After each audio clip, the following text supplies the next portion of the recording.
The University of South Africa prides itself for being the African university, shaping futures in the service of humanity. We congratulate all our students for having walked this journey with us. And today, we celebrate you for having successfully completed your qualifications. To you we say, Halala. To all our graduates and diplomandi in this ceremony, please pay attention to the following instructions. For degree qualifications, a graduations officer will signal degree candidates to rise and approach the stage. You will need to have your seat ticket and the yellow photography card in your right hand with your hood already draped over your shoulders. One of the official photography officers will take the yellow photography card from you. A graduations officer will then indicate to you where you need to wait at the bottom of the stairs and when you may proceed to go up onto the stage and stand on the mat with feet markers next to the podium. You will hand in your seat card to the dean or college representative. Turn and face the audience and look towards the photographer for your first on-stage photograph. The dean or college representative will announce your details and hand you back your seat card. You will then proceed towards the chancellor, vice chancellor or acting vice chancellor and kneel with your right knee on the stool. At this point, your degree will be conferred. You will then proceed to the next official who will congratulate you by shaking your hand. Continue towards the registrar standing at the end of the stage. Turn and face the audience and remember to stand on the mat with feet markers in front of the registrar and smile for the camera. A second on-stage photograph will be taken at that moment. Leave the stage by the stairs closest to the registrar. Proceed to the table at the far right to receive your certificate. After receiving your certificate, proceed down the stairs to the foyer area where a head and shoulders photograph will be taken. You will then be directed to return to your seat. For postgraduate and undergraduate diploma candidates, you will also be wearing your hoods before entering the hall. You will be signaled by a graduations officer to rise and approach the stage. You need to have your seat ticket and the yellow photography card in your right hand.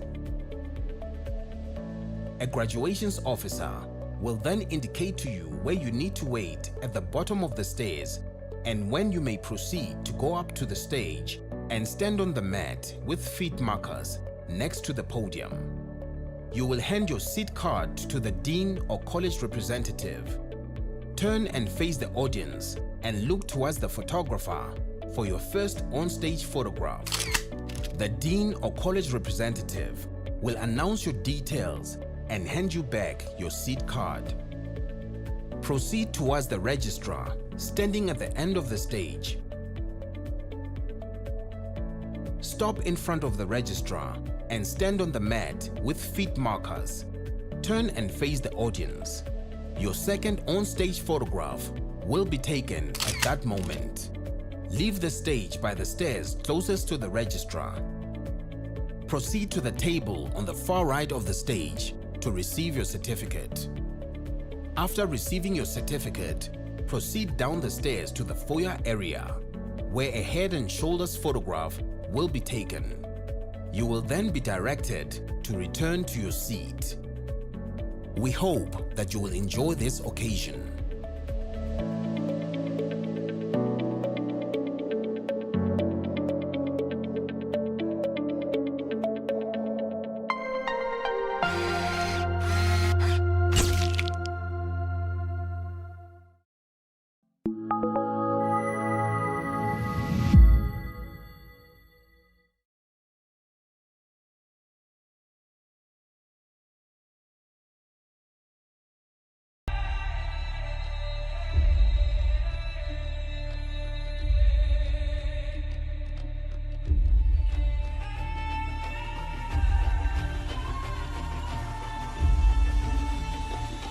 Today, is the time for change.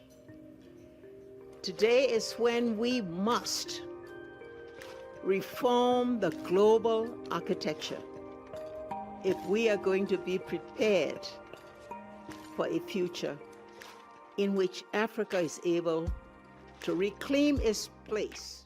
It is my dream and my wish that our Africanization agenda become quite important, because the world yearns for multiplicities, not just monolithic knowledge systems that make us all the same when we are different flowers, different trees, different rivers.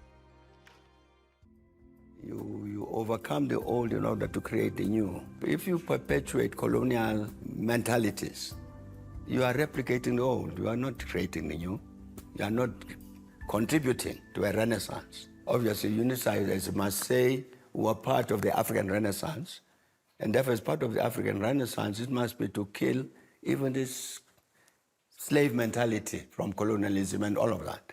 It has to do that. If it doesn't do that, then it's not part of the process of the Renaissance on our continent. The 10 catalytic niche areas that were introduced by the principal and vice chancellor when she joined the university in 2021, they provided her vision in addition to what we already had in the strategy.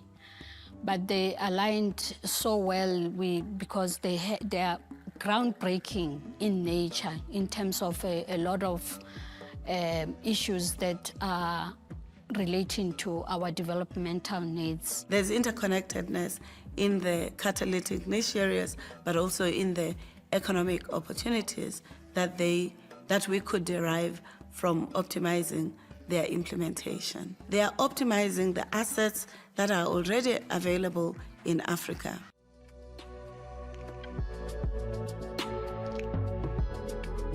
The third flagship project by the College of Agriculture and Environmental Sciences is our experimental farm.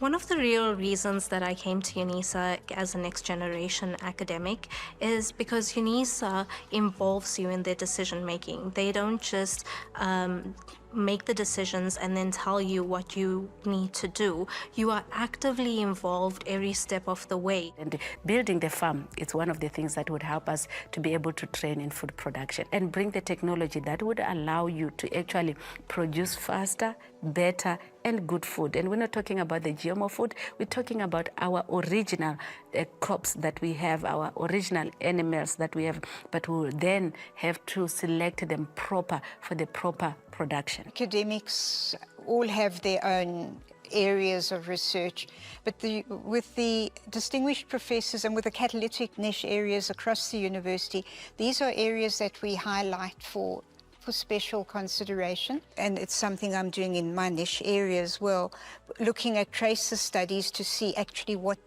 does actually happen to students after they've graduated. So the tracer study would track the graduate into the world of work, or even into the world of unemployment or entrepreneurial, or these days the gig economy, to see what the impact of their qualification has on various aspects of their lives. And the feedback from those would help you to design or redesign your programs so that you can ensure a better fit between the qualification and the market need.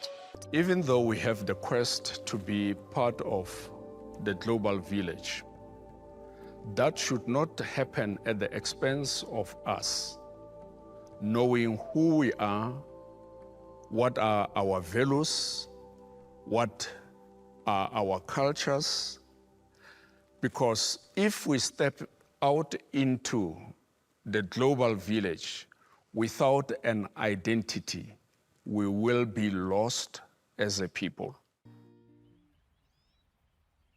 For us to progress, to become independent, to become prosperous, to become united, we're going to need a cadre of future leaders who are purpose-led, who believe in Africa, who believe in what Africans can do, and who contribute to what Africa can be.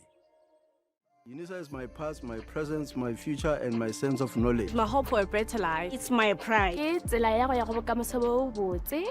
is my second chance. It's my technology stimulator. It's a catalyst for my personal growth. UNISA is my place of stability. A source for me to gain more knowledge and wisdom. And also for my community. UNISA is my happy home. My pathway to learn, lead, and leave a legacy.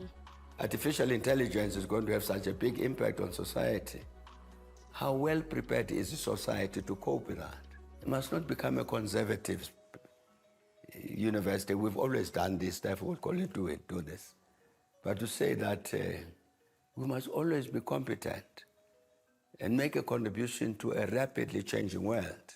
So we have the responsibility to be at the center of solutions to underemployment and unemployment. And therefore, as a Vice Chancellor, I must think about not only the present, the vision with the management team and the collective leadership must be what are the solutions that we put for the future. The staff, academics, professionals, administrative staff, students, alumni are quite excited about this new vision and what they have to do to support it and to collectively implement and to be committed to building even more assets than what we have gained in the 151 or 2 years of UNISA's existence. That's the vision into the future.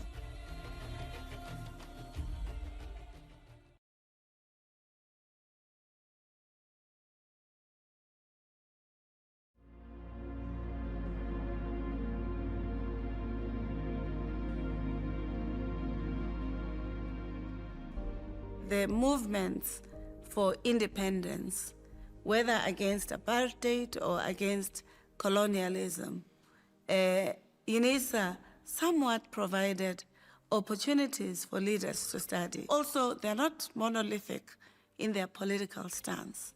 They come from different commitments, and that's what is the asset at UNISA.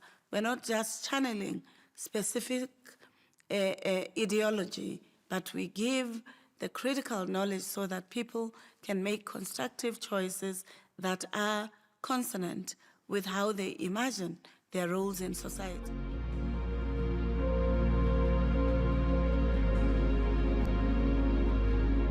If we don't do anything, no one else will do it. And it is us who needs to make the change. It is us who needs to make the difference. We went to work at the quarry. Hard labor, intensively hard labor, was meted out by the warders. In winter, they would provide something that was akin to a jersey, but really very skimpy. So we had to work during the day. And only when we come back at around 4 o'clock from the work camps would we be allowed to have dinner, go back into your different cells, and study from 6 until 8 o'clock, because at 8 the lights went off. So some of us stole time, and many stole time because the windows, although they were barred, would let in some moonlight. It was not infrequent to find people fighting for a piece of the moonlight so they can do their assignments with UNISA. And remember, as a prisoner, there were 4 classifications, A, B, C, D. We were D class, that means the worst possible offenders. But after 6 months or a year, we were told that the prison laws will allow us to study. Those of us who have the ability, the prison was not going to provide the facility nor the funding. So I had meant to continue to be, hopefully, a successful musician. The University of South Africa then offered a certificate in theory of music. Might I say, I still have that diploma hanging at my house because I passed with flying colors, and my certificate was given to me in Afrikaans. And you know, I wasn't very spreken in Afrikaans, but nonetheless, I valued that certificate. And many of my colleagues that were there were studying for a variety of other qualifications because of the open and large and broad opportunity that the university provided, even during those times. Gives us a sense of pride that we are leading in this university.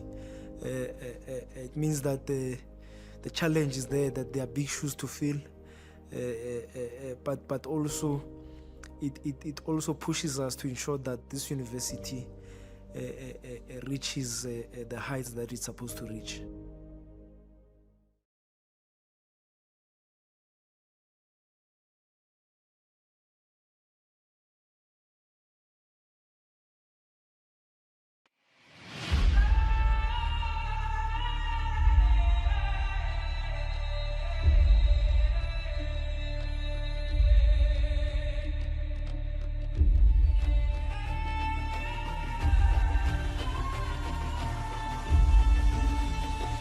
Today is the time for change. Today is when we must reform the global architecture if we are going to be prepared for a future in which Africa is able to reclaim its place. It is my dream and my wish that our Africanization agenda become quite important, because the world yearns for multiplicities, not just monolithic knowledge systems that make us all the same when we are different flowers, different trees, different rivers. You overcome the old in order to create the new. If you perpetuate colonial mentalities, you are replicating the old. You are not creating the new. You are not contributing to a renaissance. Obviously, unitizers must say who are part of the African Renaissance, and therefore as part of the African Renaissance, it must be to kill even this slave mentality from colonialism and all of that. It has to do that. If it doesn't do that, then it's not part of the process of the Renaissance on our continent. The 10 catalytic niche areas that were introduced by the principal and vice chancellor when she joined the university in 2021, they provided her vision in addition to what we already had in the strategy. But they aligned so well because they are groundbreaking in nature in terms of a lot of issues that are relating to our developmental needs. There's interconnectedness in the catalytic niche areas, but also in the economic opportunities that we could derive from optimizing their implementation. They are optimizing the assets that are already available in Africa.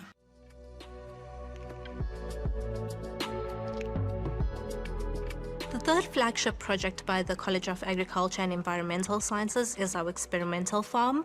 One of the real reasons that I came to UNISA as a next generation academic is because UNISA involves you in their decision making. They don't just make the decisions and then tell you what you need to do. You are actively involved every step of the way. And building the farm is one of the things that would help us to be able to train in food production and bring the technology that would allow you to actually produce faster, better, and good food. And we're not talking about the GMO food, we're talking about our original crops that we have, our original animals that we have, but we will then have to select them proper for the proper production. Academics all have their own areas of research, but with the distinguished professors and with the catalytic niche areas across the university, these are areas that we highlight for special consideration, and it's something I'm doing in my niche area as well, looking at tracer studies to see actually what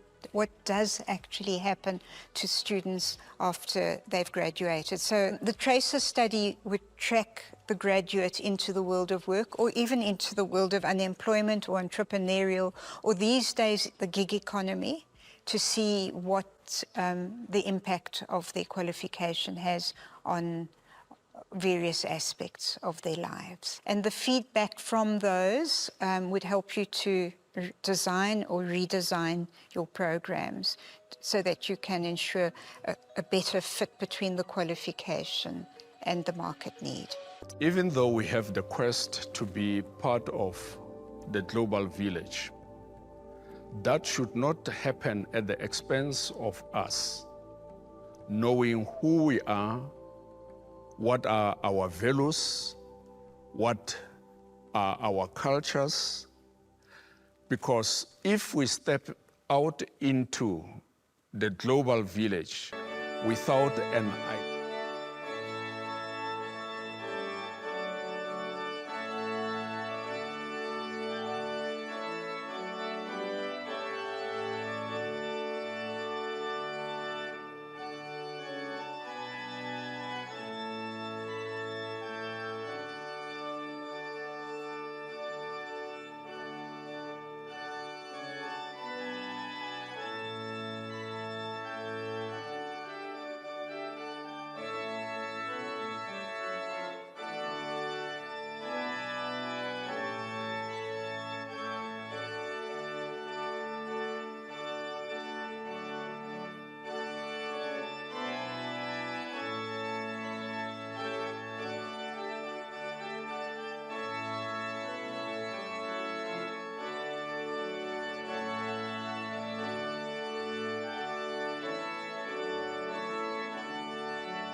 By virtues of the powers vested in me as the Principal and Vice-Chancellor of the University of South Africa, I constitute this gathering a congregation of UNISA.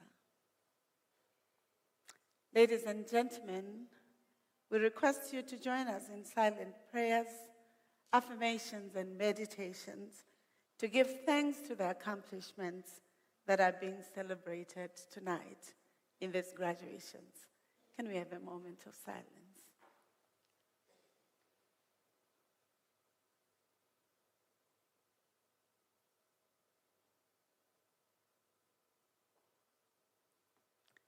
Thank you You may be seated.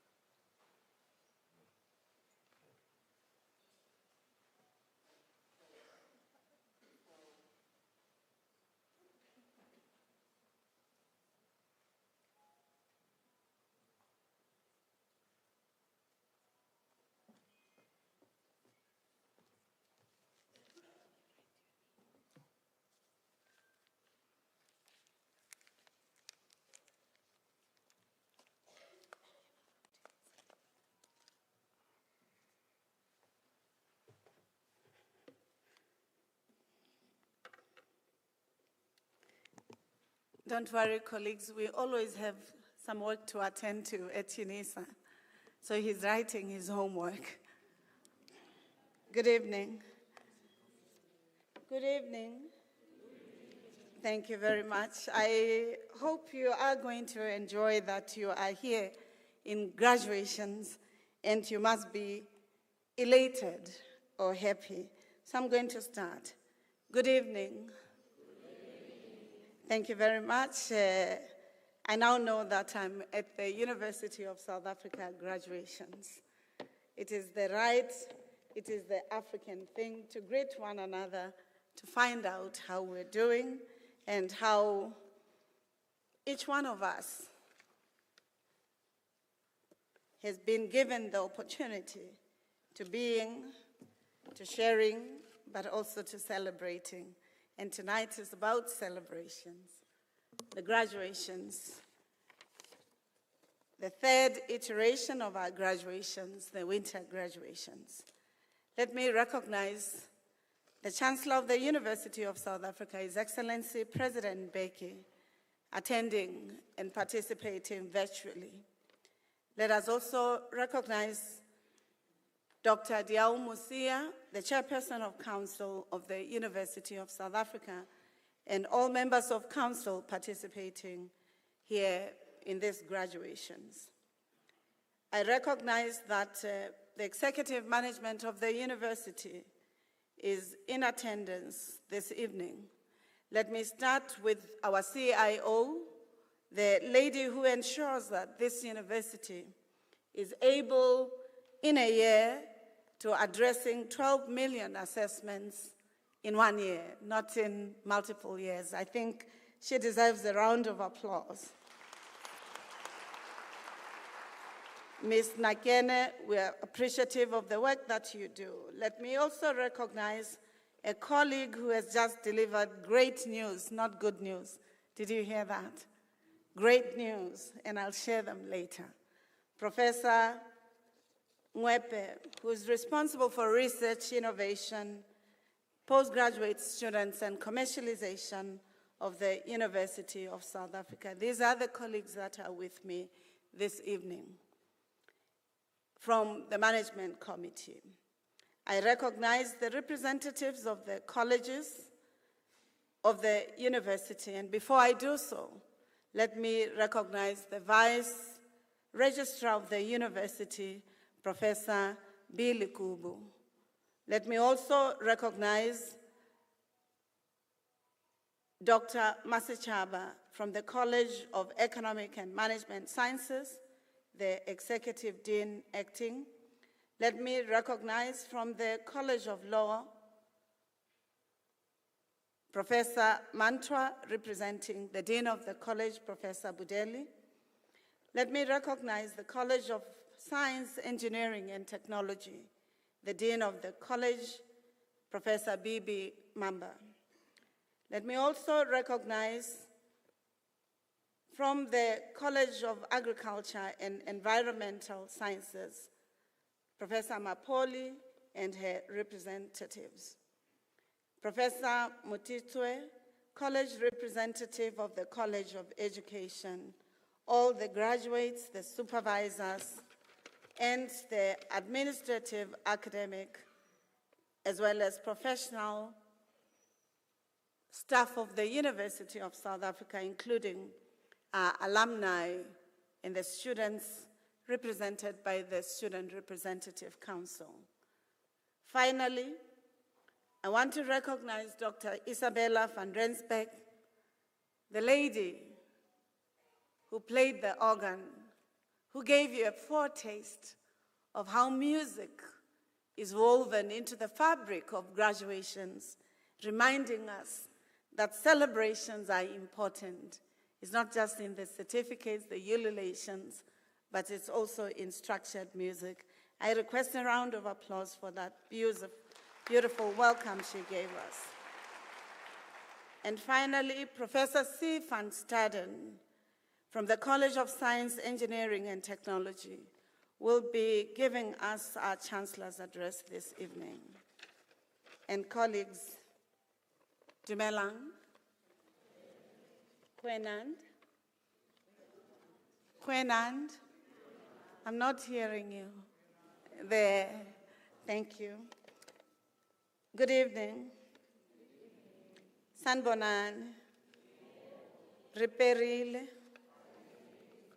Lochani,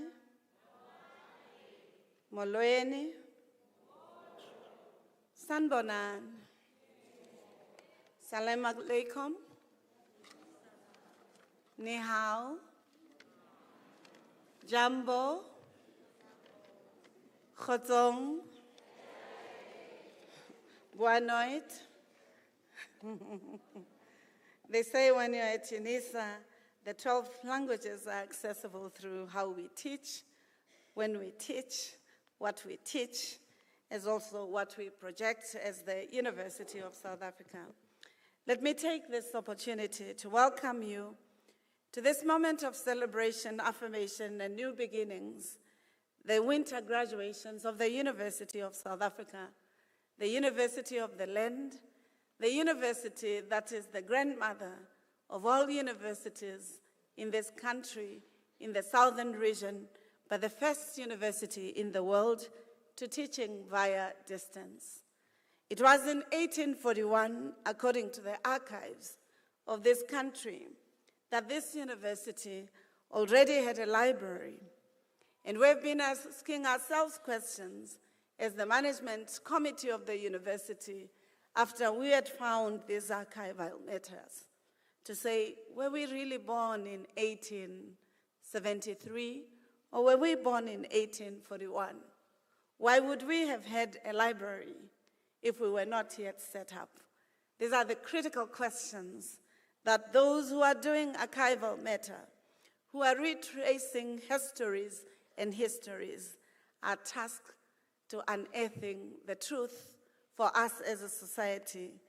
But we are grateful for the long journey that this university has witnessed, for the many graduates that this university has produced, for the many leaders here in South Africa, in the SADC region, in the continent, in the global arena, but also even in the global scientific or in multilateral leadership. Here at home, we can say without any hesitation, we're the only university that has produced at least 10 presidents or prime ministers of different countries, not just 3 of our own, but many others. Whether you think about Haiti, John Aristide Bertrand was trained in this university. If you think across the border, the former deputy president of Botswana graduated from this university. And of course, to you, our graduates, His Excellency President Mandela, the founding father of our democracy, also was a student and alumnus of this university. I think he deserves a round of applause. If not from you, at least from these ones who are going to get the certificate from a university that a Democrat would have created. I request another round of applause. And of course, the Chancellor of the University of South Africa, His Excellency President Mbeki, is also a graduate of the University of South Africa.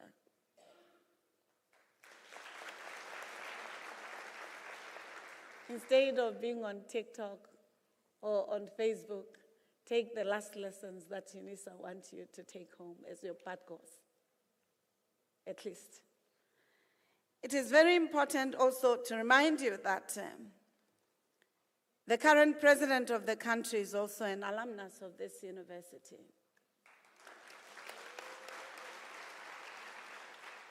I've just given you a few, but in the later years, if you check your graduation book, you'll realize that King George also benefited from the University of South Africa. It's not a story, it's history. King George, the United Kingdom. You know, when you think about the Queen and Lady Diana, know that their ancestors graduated from this university. I think we need a round of applause. I therefore share these stories, these narratives, to remind you who are graduating that you have a task, and a very important task, to follow great leaders that have gone on to representing this university everywhere. Is there anyone who has 10 rand in their pocket or 20 rands? You can, don't be shy. You can raise and show me. Who has signed that 10 rands?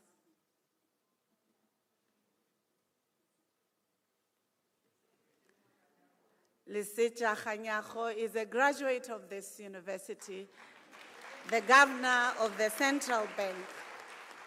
But before him, there was a woman, the first woman to being the leader of the Reserve Bank, Jill Marcus. She's also a graduate of this university. And for you who are studying law, it's very important for you to know that many of the judges of this country, the Chief Justice Mogoeng, Chief Justice Zondo, and of course, one of the critical leaders in the Madlanga Commission, Sesi Baloyi, is also a graduate of this university. I do not hesitate to give you these examples of leaders that have gone on through these walkways of UNISA, through its halls, its libraries, because I do so that you who are graduating, or you who are here because your loved ones are coming to receive the certificates, will be inspired by the beautiful journey that this university has gone on to do. Let me just give you a few other examples and close. The recent Vice Chancellor, the one who has just been appointed by the University of Mpumalanga, perhaps the latest Vice Chancellor to be appointed, Professor Tenjiwe Meiwa, was the Vice Principal of Research at this university. And just before her, Professor Kehla Ndlovu was appointed at the Vaal University of Technology, also within the management team of the University of South Africa. Before them, Professor Tinyiko Maluleka, the Vice Chancellor of Tshwane University of Technology, Rasila Songa, Walter Sisulu University. At Wits University, Rukhsana Osman, the Deputy Vice Chancellor responsible for teaching and learning. These are alumni of this important university. If you think about it, Mampela Rampela, the first woman Vice Chancellor of the University of Cape Town, is also an alumnus of this university. So I've given you multiplicities of individuals in different economies, in different sectors, and some in other countries, to demonstrate the value proposition of the graduates of UNISA. And as I reflect on the journey that this has brought us, we're filled with immense pride because you, as our graduates, we expect you to contest corruption. We expect you not to tolerate malfeasance. We expect you to hold high the values of equality, freedom, dignity, and human rights. We expect you never to be complicit with gender-based violence and femicide.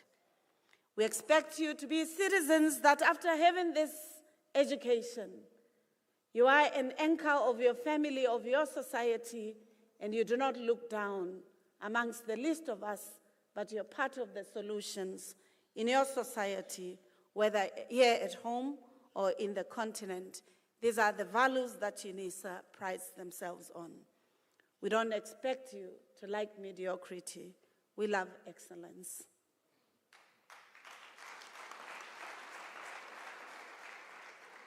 And today, colleagues, I'm filled with great gratitude because in this graduation sitting, the June graduations, the winter graduations, as I'm speaking to you, tomorrow we'll be having graduations here at UNISA main campus. But also in Devon, at Ekwini, our students who are graduating will be having graduations. There's no university in this country or in the continent that's able to hosting multiple graduations with the same integrity and dignity at the same time but UNISA. And our graduates will be 44,000 plus for this winter season of graduations. I think that deserves some acknowledgement. We're quite appreciative that we are producing 44,000 plus students in this graduation. This is the size of some universities.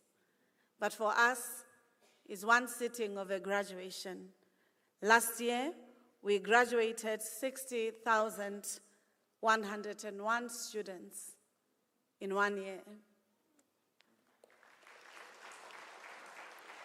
We do so because we understand we are a partner to our government, to our society, to the continent, and to the global knowledge arena, to making sure that our university produces high caliber graduates who do not only look for employment, but also who create it. Did you hear me, colleagues? All those workshops we created for you in digitization and digital systems, including proctoring system that you did not like because we could see whether you are writing or not writing your homework or your tests. We're very proud that we have bequeathed you with critical skills. The same is true with the entrepreneurial skills that we exposed you, because we said, if you graduate from UNISA, if you don't get a job, you create it. You don't complain that the government is not creating jobs, but you look at what it is that you have in your qualifications that could give you an edge, and we're quite appreciative. Finally, we recognize that you're resilient, that the mark of commitment has been demonstrable through your own tenacity, determination to succeeding, and we're truly grateful that you never gave up. We know sometimes you had to repeat one module 3 times, 1 time, sometimes not at all. But even as you did so, we know that it was important because after that you knew the subject matter even more. And therefore we are grateful for you and for your strength and your resilience and the commitment and the journey that you undertook. Today, as you walk this stage, feel proud, feel free, knowing that we are appreciative of your efforts. Congratulations.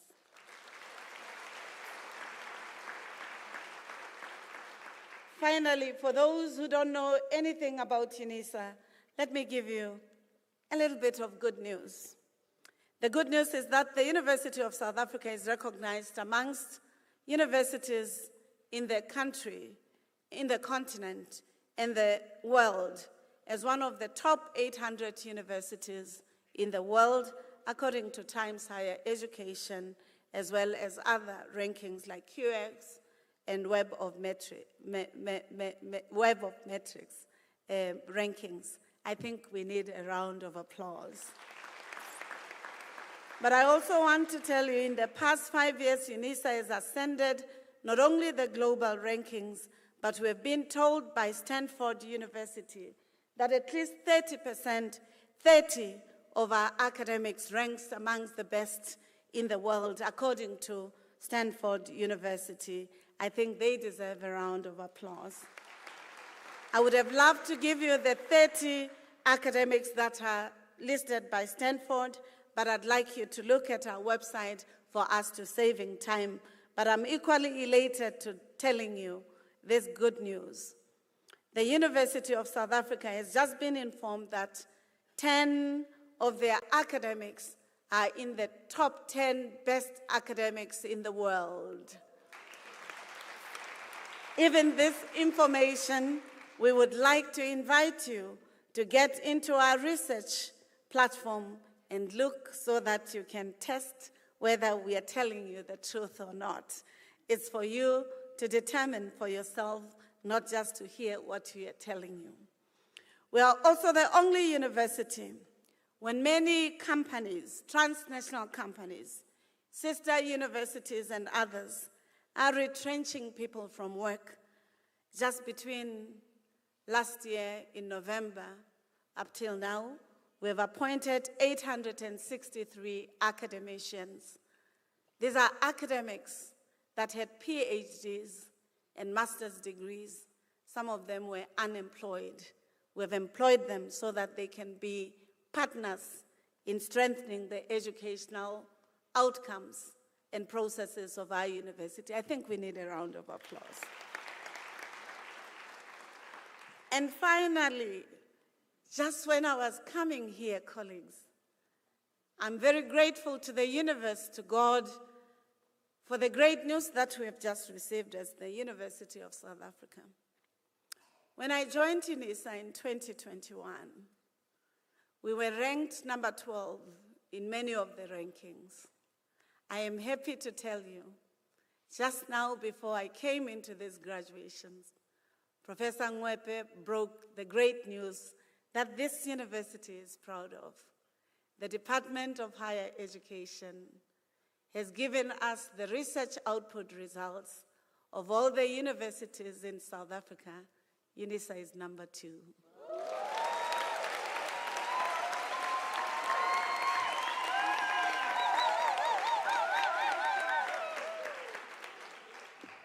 We can now say to the world we are part of the top 5 university in the country.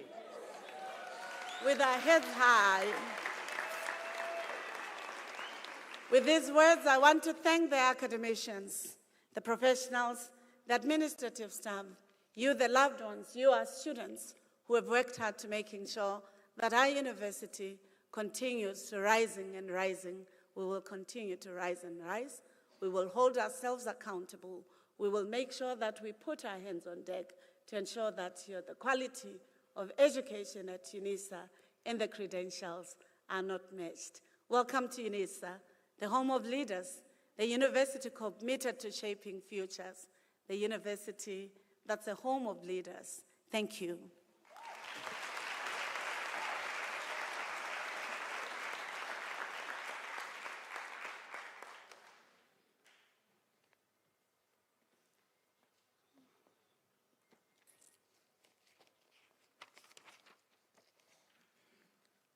And therefore, colleagues, I'd like to invite you to showcase a little bit of the digital resource for UNISA so that our colleagues can know just a bit before we start, before I invite the Chancellor to speak. Thank you.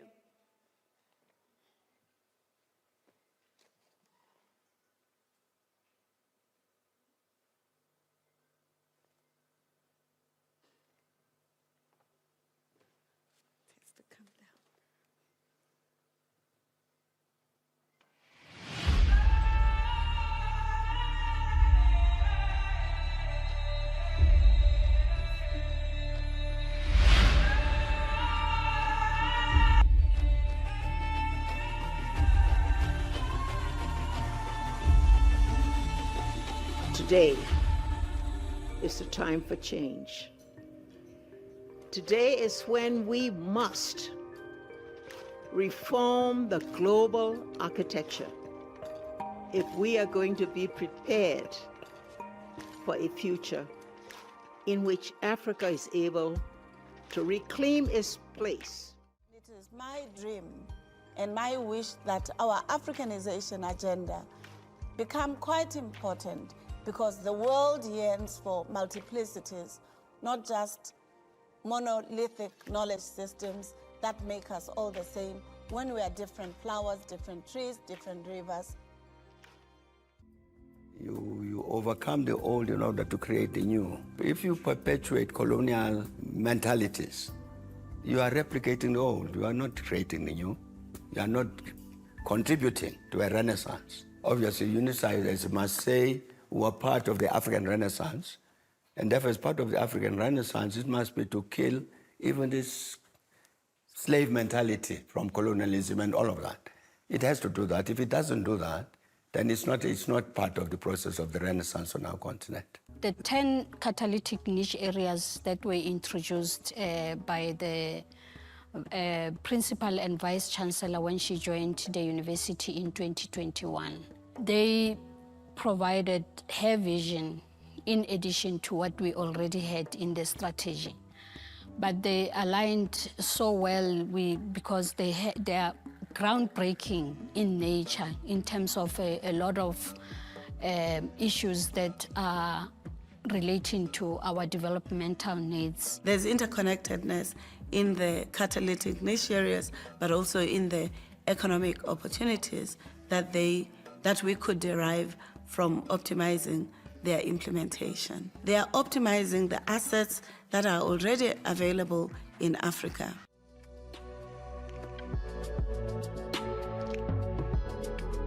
The third flagship project by the College of Agriculture and Environmental Sciences is our experimental farm.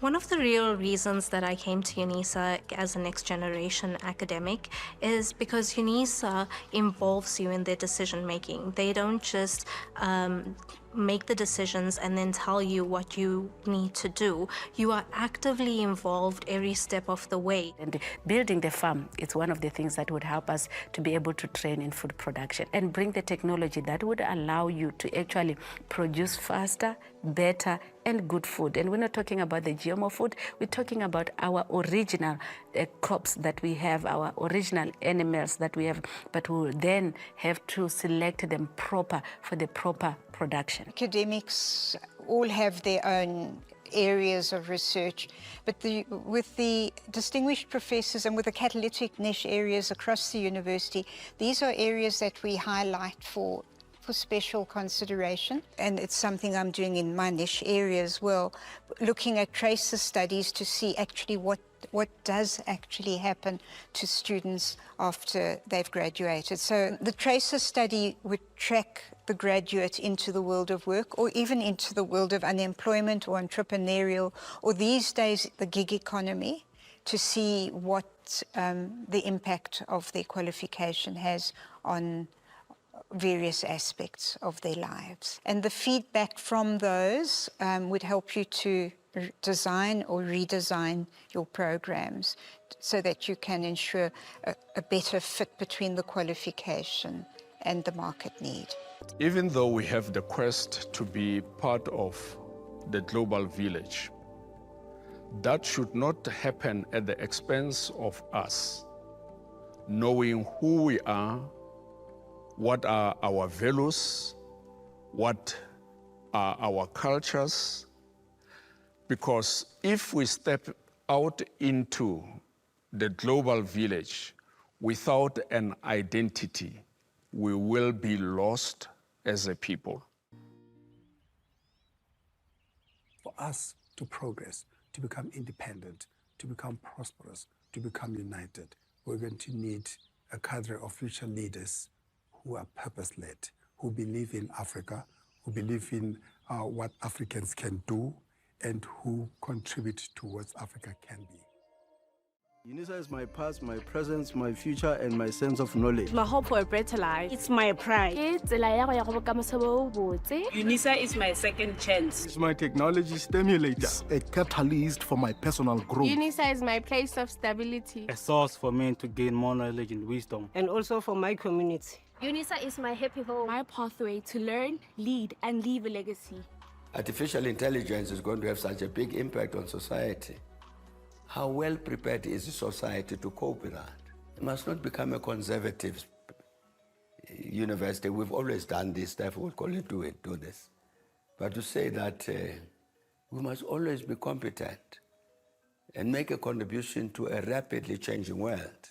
So we have the responsibility to be at the center of solutions to underemployment and unemployment. And therefore, as a Vice-Chancellor, I must think about not only the present, the vision with the management team and the collective leadership must be what are the solutions that we put for the future. The staff, academics, professionals, administrative staff, students, alumni are quite excited about this new vision and what they have to do to support it and to collectively implement and to be committed to building even more assets than what we have gained in the 151 or 2 years of UNISA's existence. That's the vision into the future.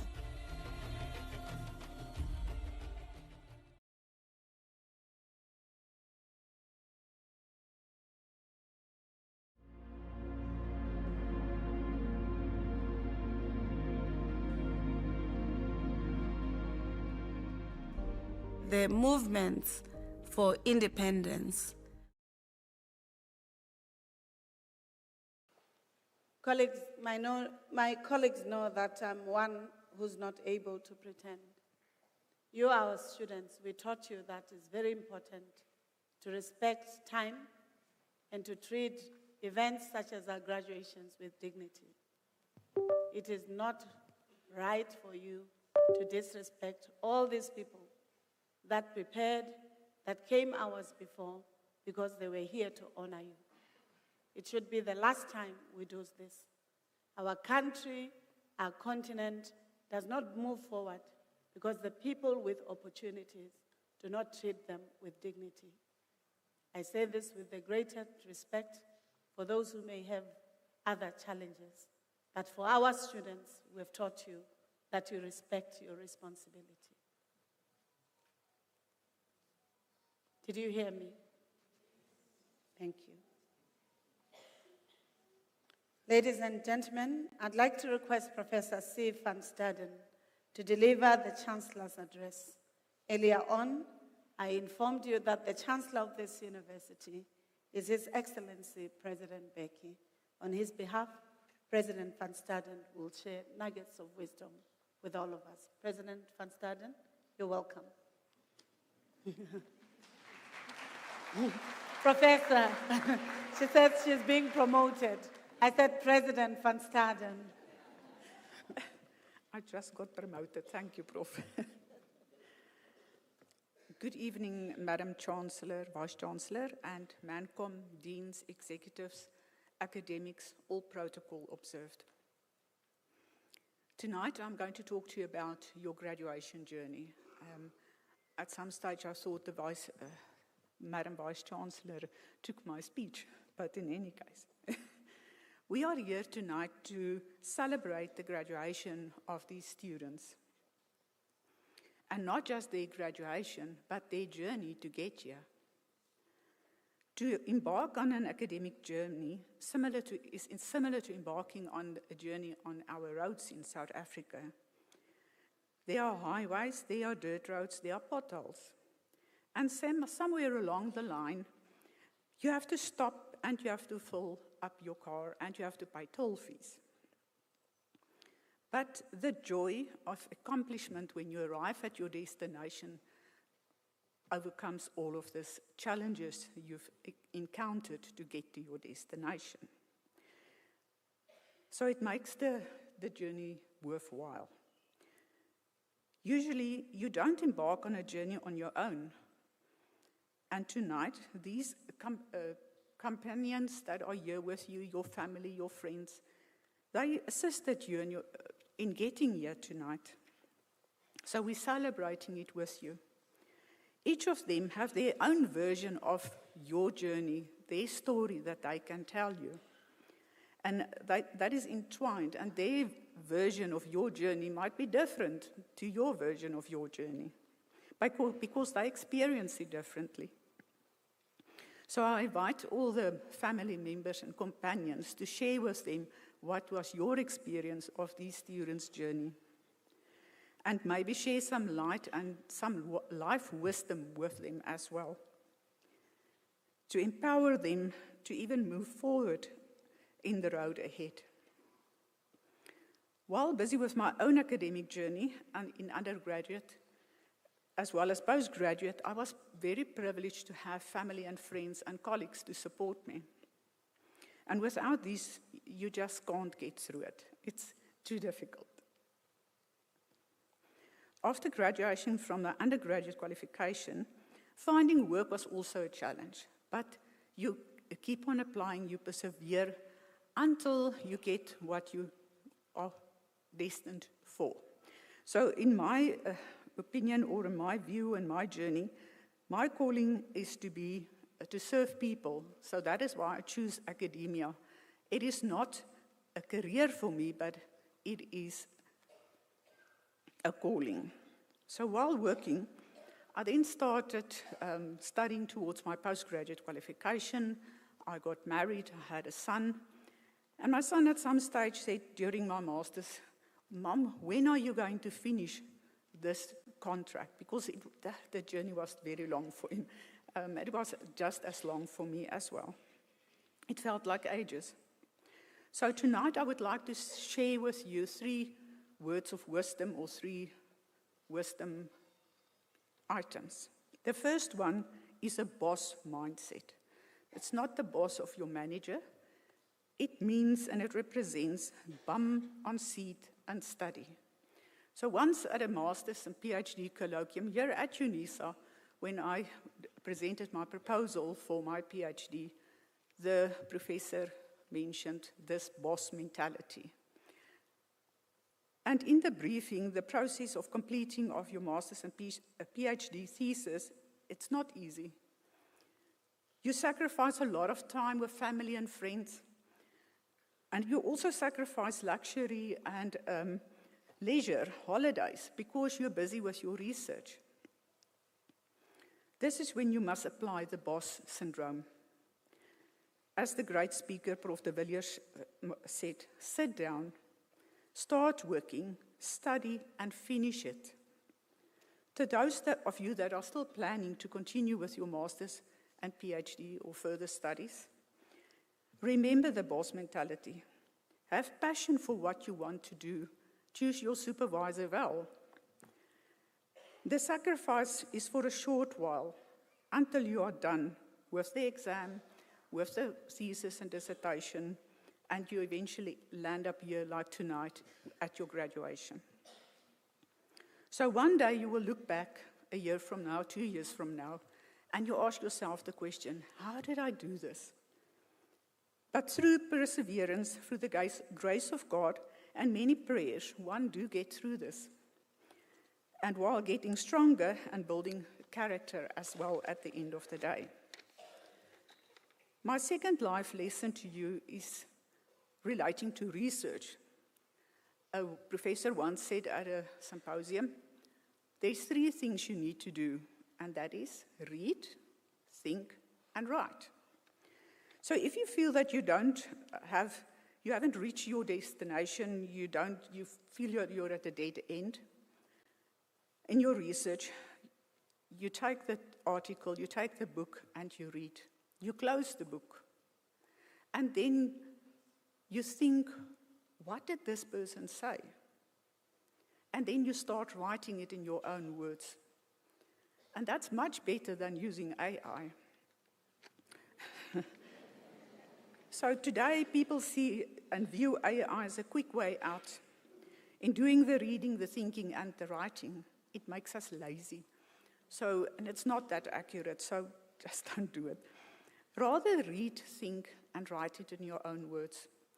Last year at a conference, one of the students, after lots of presentations on AI, the student stood up and said, I don't want a PhD developed by AI. I want to work for it myself.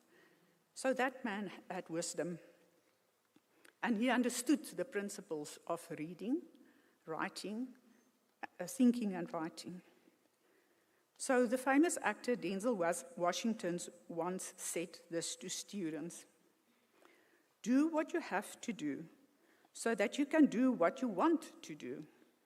So my advice is read, think, and write so that you can do what you want to do. The last life lesson I would like to leave with you is gratitude. Be grateful for the privilege you've had to study. There are so many people that don't have this privilege. But be grateful to those that supported you throughout this journey to get here tonight. They invested in you. They saw the potential in you. They supported you. So they might have supported you emotionally, financially, or a phone call, or some food, or comfort, or when Iris wasn't working, and you just wanted to give up that plate of food, that comfort. It's these people that sit here. So show the respect and gratitude to those who have supported you throughout this journey. Show up for, you might well have to, they might have had their own bottles to get here for you. My mother, for example, baked, and my father was a chemist. And through the baking, we managed to then pay my fees. My father also supported me and motivated me to carry on. So maybe someone worked an extra job, went the extra mile in order to support you so that you could study. So go back tonight and thank them for that extra mile that they went in order to give you the privilege of studying. So in conclusion, graduating is a privilege. A degree certainly opens doors for you, but you need to put in the work and effort and also demonstrate to your employee that you have learned something, and you need to make your family and friends proud. Then also remember to sow back in the community and give them what you have received. Go out and make your parents, family, and friends proud, and never forget the privilege you are to have graduated, especially from the University of the land. Work hard, be a lifelong learner, never give up. If you strike a pothole, push out of it, set your GPS on a new destination, and enjoy the rest of your journey. Congratulations.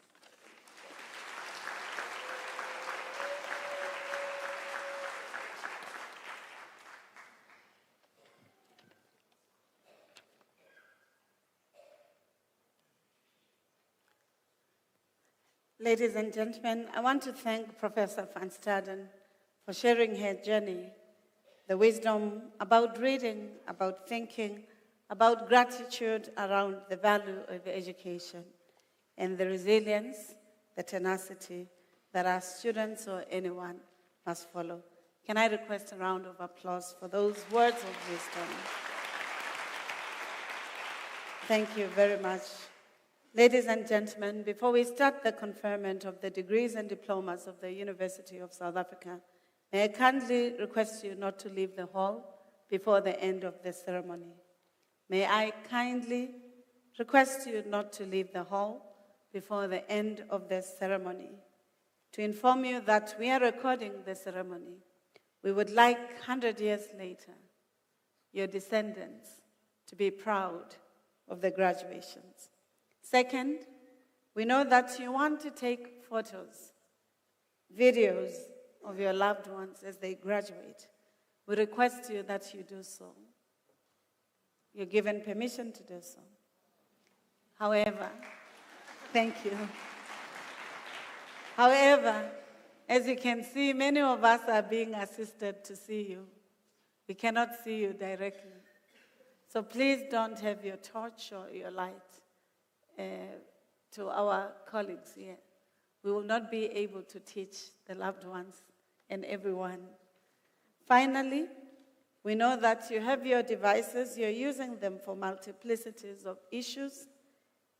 My colleagues request me to ask you to switch off your volume. But they say they know that you're in Facebook. You're writing the situation now. They say you should tag the University of South Africa, the marketing colleagues. They also say if you're on TikTok, follow UNISA and also tag UNISA, as long as you're sharing good news about education. They also say if you're in Twitter, or now called X, or in Instagram or any other social media, share the good news about education, especially your own graduations. And the Marketing and Communications Executive Director, Professor Snukwane, says if you don't trend for beautiful things, it's your own fault, especially you who are graduating. So please follow those instructions. I've also been instructed to share them, and now I'm requesting you to do. Colleagues, I now get to the serious agenda item of tonight. By virtues of the power entrusted to me, I shall now proceed to confer the degrees and diplomas of the University of South Africa on the candidates whose names appear in the program, and I request the representatives of the colleges to present the candidates to me.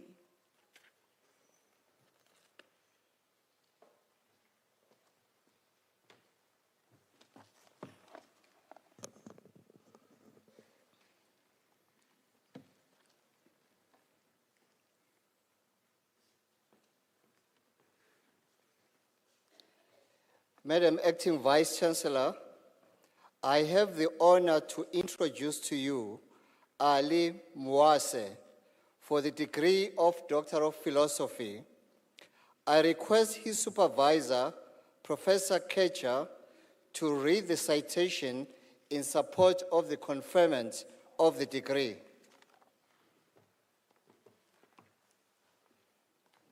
In his PhD entitled A Dynamic Security Model for the FinTech Ecosystem, he critically investigates existing cybersecurity framework and identifies significant gaps regarding the adaptability and robustness required to address the dynamic nature of prevailing threats. He bridged this gap by developing a dynamic model that is evaluated, validated, and refined based on findings from a survey conducted using both quantitative and qualitative data from industry experts. The study's findings reveal that by embedding adaptive and real-time security mechanisms throughout the fintech value chain, organizations can significantly reduce vulnerability and improve the overall system resilience, thereby fostering trust, operational efficiency, and sustainable growth in the sector.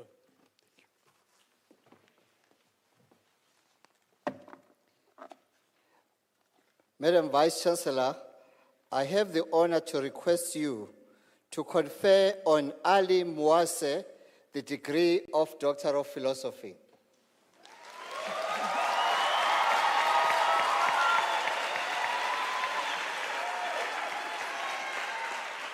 I confer the degree of Doctor of Philosophy on Ali Mwase.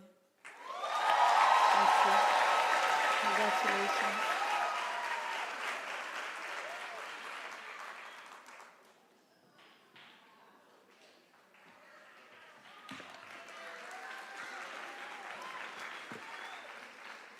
Madam Acting Vice-Chancellor, I have the honor to introduce to you Xiao Tian for the degree of Doctor of Philosophy.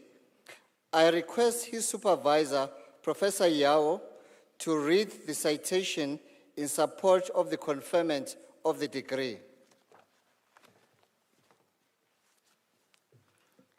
In his thesis entitled Modification Strategies for Enhanced Photocatalytic Reaction Performance, he investigates the photocatalytic performance of titanium for sustainable hydrogen production and carbon dioxide reduction. And with a focus on overcoming the limitations of pure titanium, such as its wide band gap and rapid charges recombination. The thesis advanced knowledge in photocatalytic energy conversion and carbon dioxide nutrition through the development of an optimized titanium photocatalytic system and the clarification of its intrinsic reaction mechanisms. This work provides solid theoretical and technical support for advanced solar-driven green energy production and CO2 fixation applications. His main supervisor was Professor Xingying Liu, and his co-supervisors were Professor Fatang Li and Professor Xiaojing Wang, and myself, Professor Yali Yao.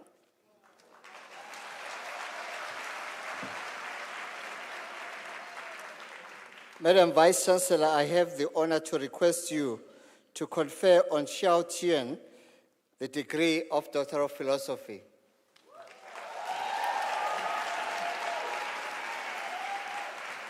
I confer the degree of Doctor of Philosophy on Xiao Tian. Congratulations.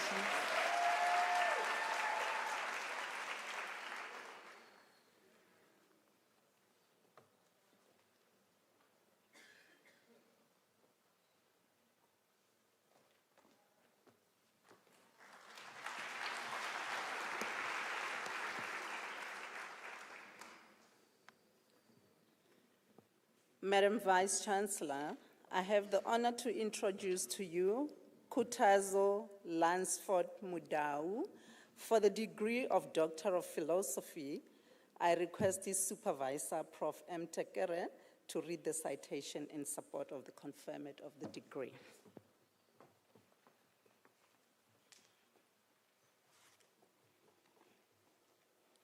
In his thesis entitled Analysis of the Microbiome of Selected Drinking Water Treatment Plants, Drinking Water Treatment Sludge, and Distribution Systems, he assessed microbial diversity and dynamics in samples collected across 3 provinces in South Africa, namely Gauteng, Limpopo, Mpumalanga.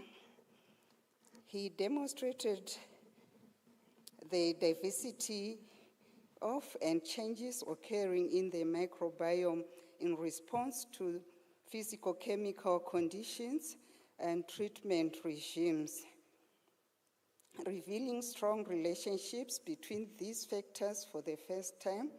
His research evaluated drinking water treatment sludge from these plants for microbial diversity, antimicrobial resistance, and its potential contribution to microbial risks in the environment. He makes a valuable contribution to the body of knowledge relevant to the optimization of drinking water treatment systems for maintaining high-quality drinking water.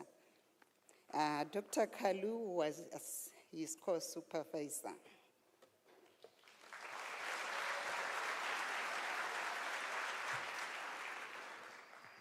Madam Vice Chancellor, I have the honor to request you to confer on Kutazo Lansford Mudau the degree of Doctor of Philosophy.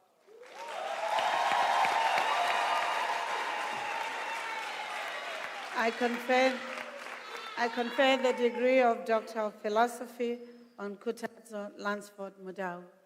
Congratulations.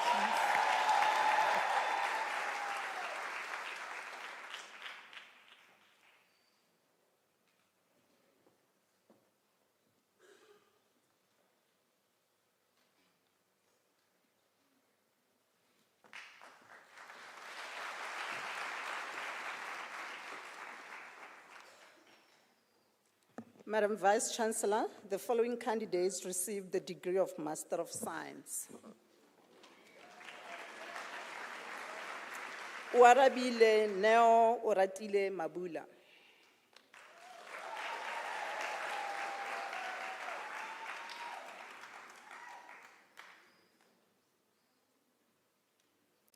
Sizakele Nonhlanhla Masindane.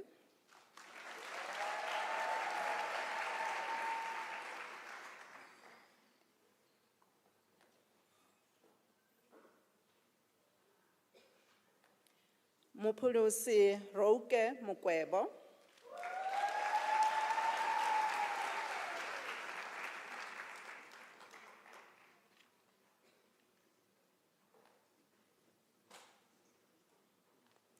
Nsumbedzeni Nechibambe.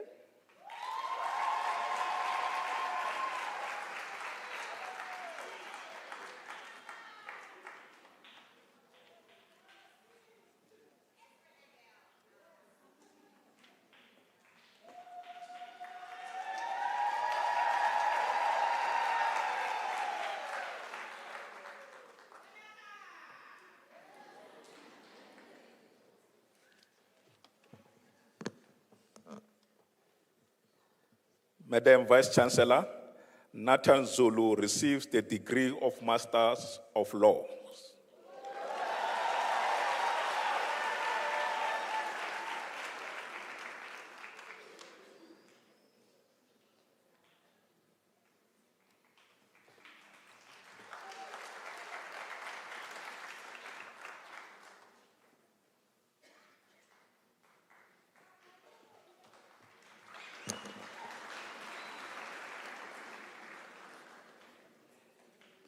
Madam Vice Chancellor, Motobi Andres Mokwiti receives the degree of Master of Information Science in the College of Science, Engineering and Technology.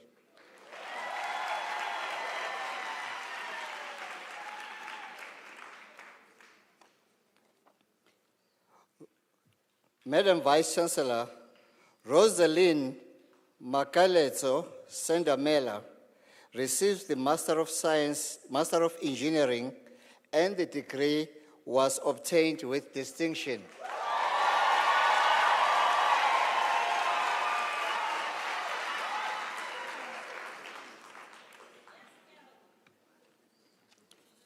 Madam Vice Chancellor, the following candidates received the degree of Bachelor of Science Honours.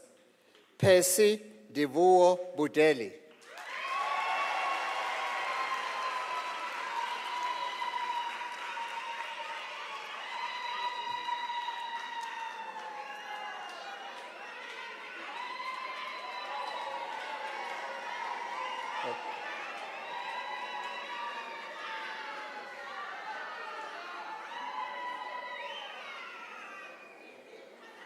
Tsepang Arnold Khakodi.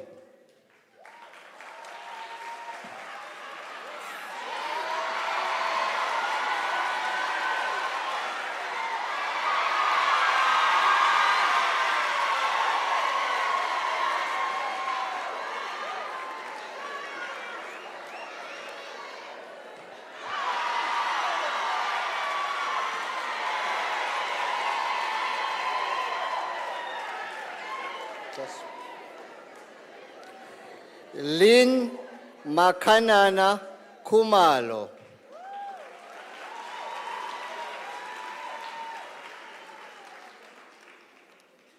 Tlaisani Mongwe.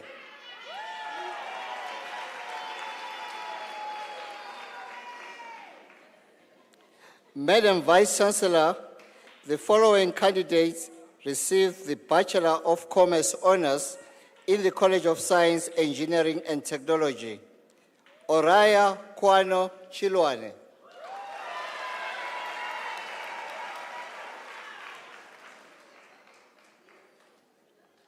Tozama Gabela.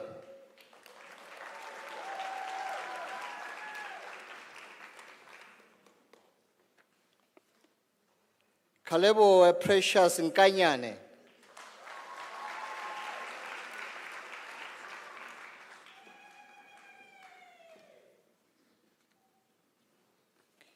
Madam Vice Chancellor, the following candidates received the degree of Bachelor of Engineering Technology Honours. Bongiwe Bridget Malibe.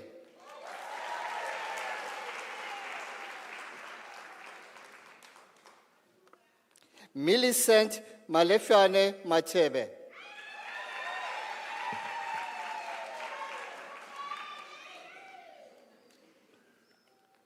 Snotile Kwenele Mhlongo, the degree was obtained with distinction.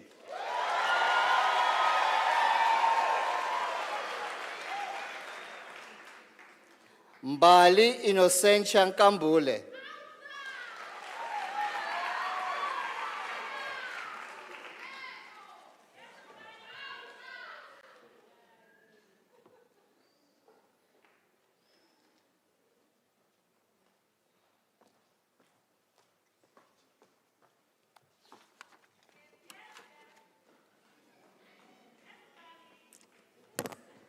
Madam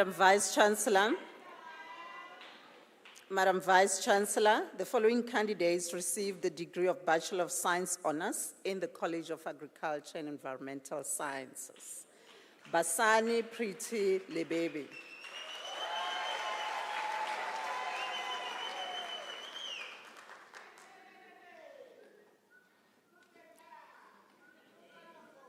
Maneo Lebetla.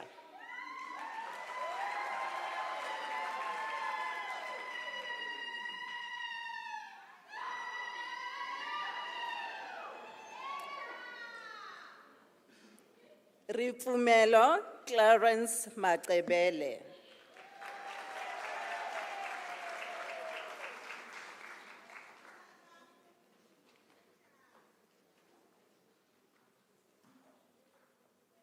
Michael Matengu.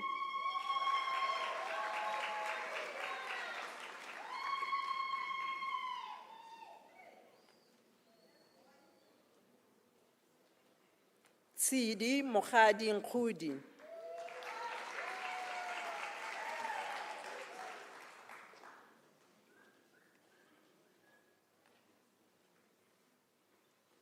Ke amogetswe Stephen.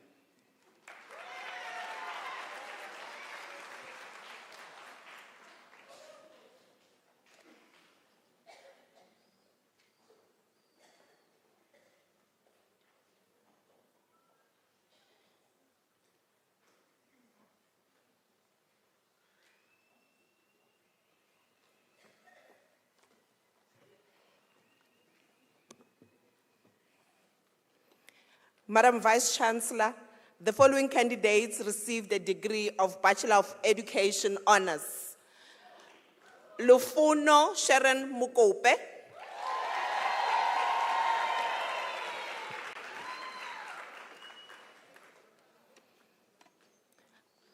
Gugu Prudence Nkosi.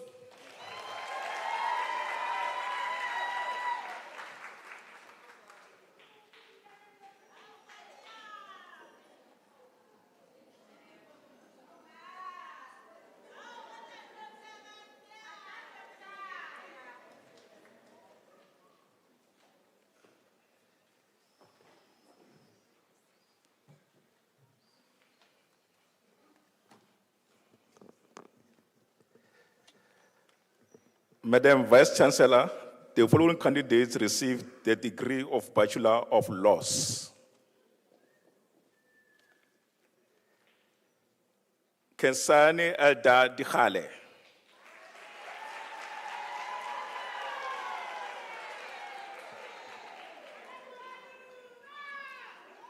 Shasha Lee Rosa Convals.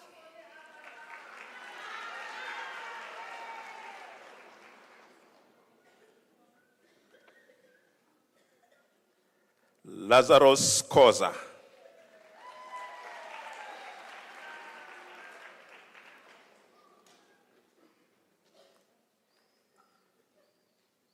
Christine Mon Kolekski. The degree was obtained with distinction.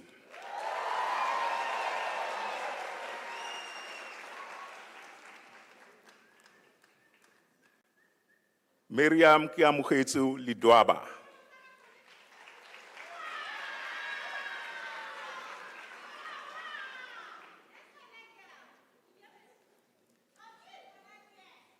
Puti France Mabuta.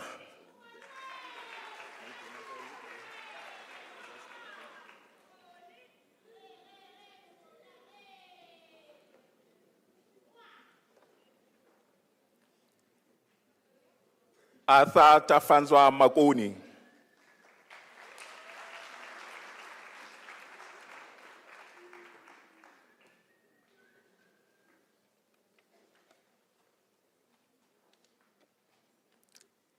Kimole Michel Manamela.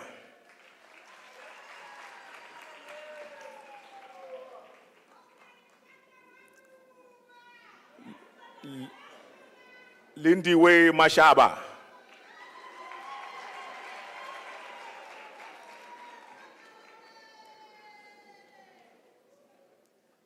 Tebuko Masuha.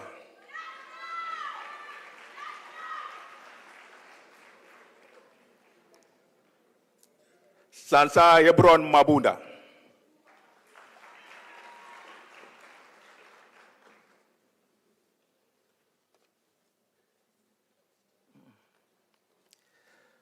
Nomsa Chiril Muajana.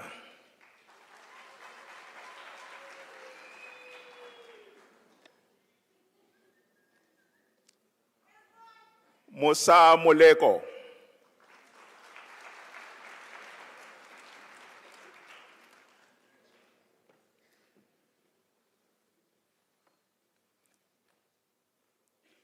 Tumisang Donald Murimi.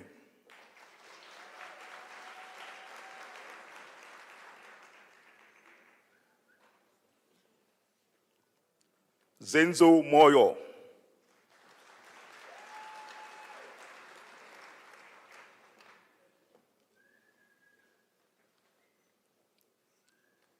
Peace Ndebele.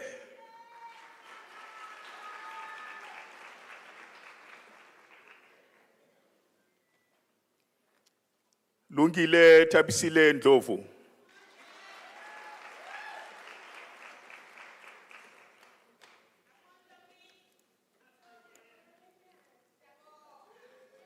Nombulelo Pamela Zetembe Ndlovu. The degree was obtained with distinction.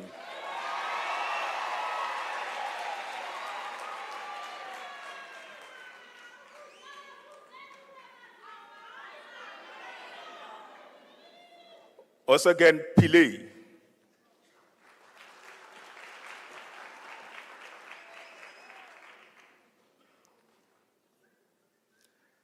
Matekwan Destri Ramit.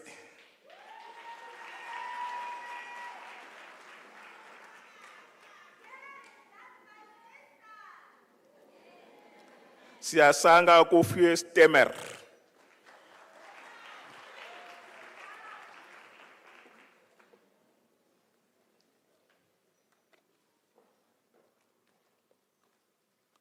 Mutlakmachim Apaisia Tsepe.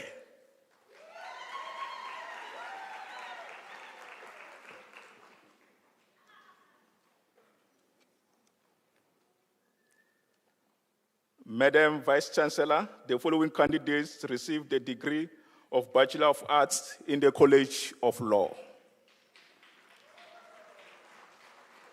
Tulufele Yvonne Adams.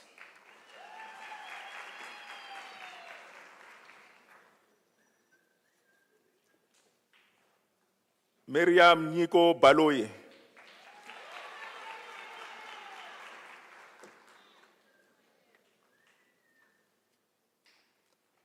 Buhlale Sandile Ndamene. The degree was obtained with distinction.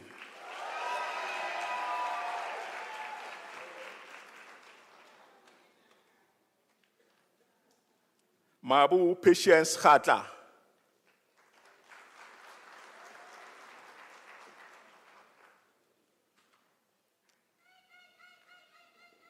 Ellen Matlati Kunutu.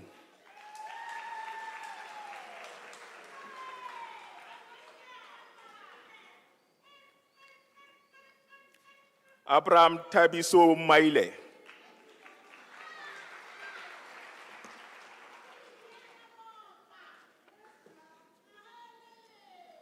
Alucia Sebenzile Makaringe.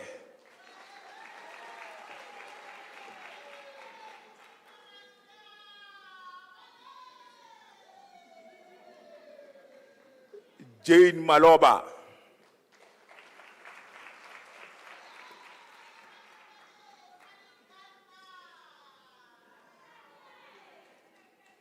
Silo Mishak Maloma.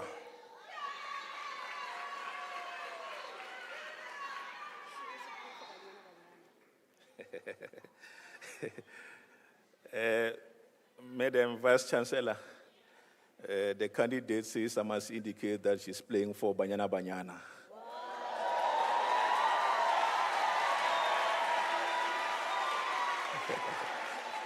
Sepang Hope Masemola.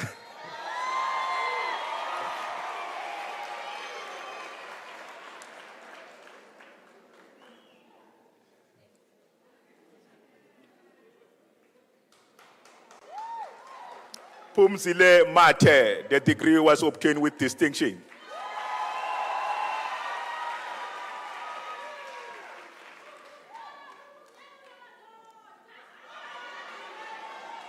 Maputi Linki Likweta Matsinza.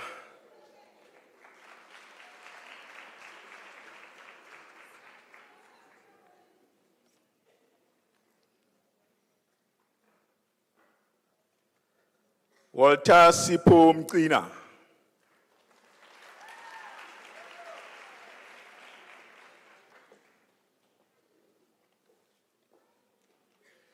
Kumelin Patricia Muka. The degree was obtained with distinction.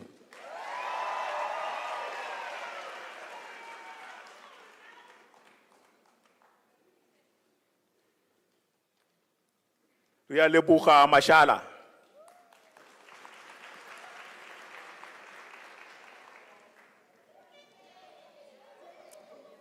Evis Mota.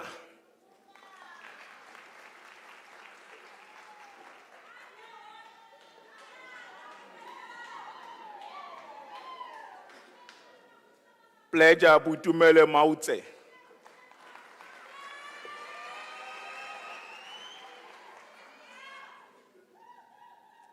Ruth Mujano.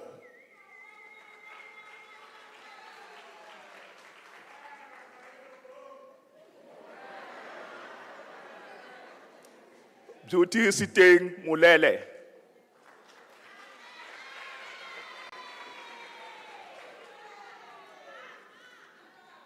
Retabile Cecilia Muchoti.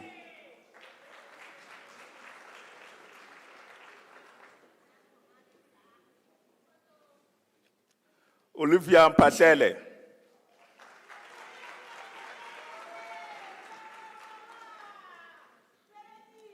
Martina Kuputso Msiza.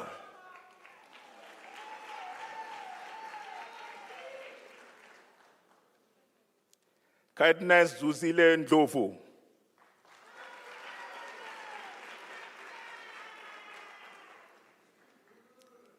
Rufumele Ludwig Ngobeni.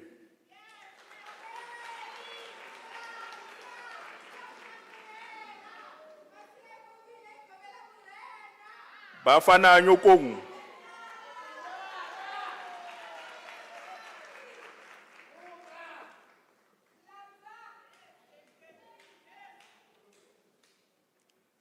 Naledi Malukoko Rahwale.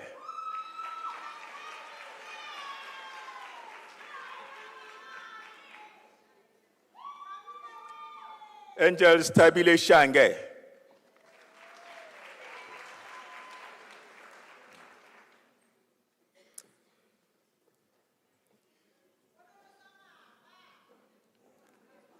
Madam Vice Chancellor, the following candidates received the degree of Bachelor of Commerce in the College of Law.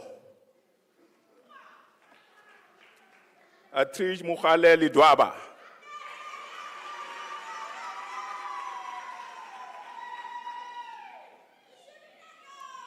Maumedi Mutlape.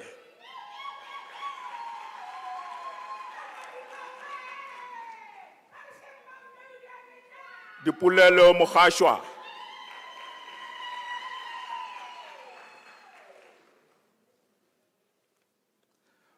Mpo Muluti.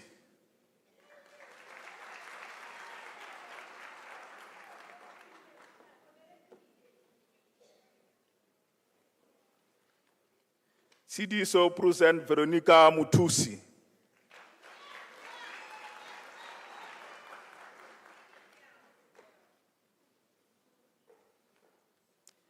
Shelly Rosemary Ndabani.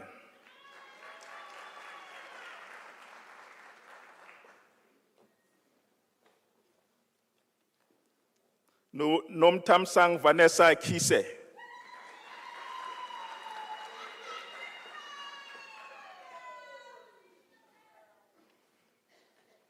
Elsa Lindiwes Kosana.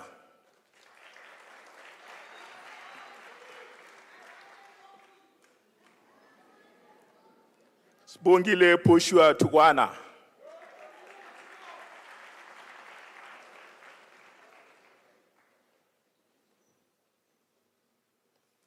Madam Vice Chancellor, the following candidates.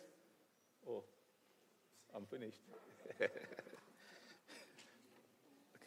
thank you.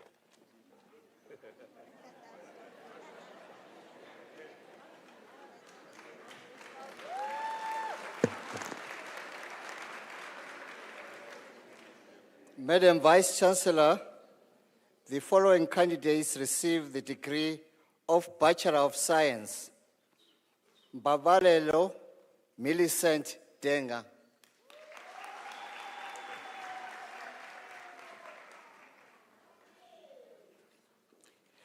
Selisha Hariprasad.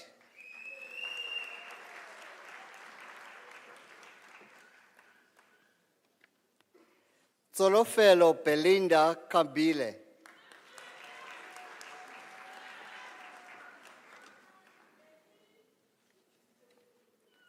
Olin Sorel Kecha Chamen Guecho.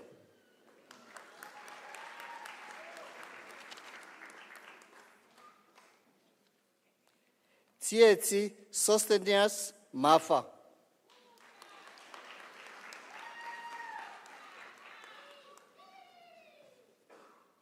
Sililo Charles Matamela.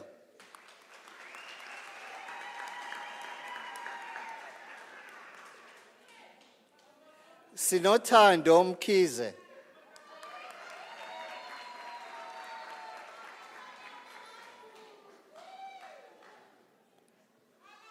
Vishalia Partha, the degree was obtained with distinction.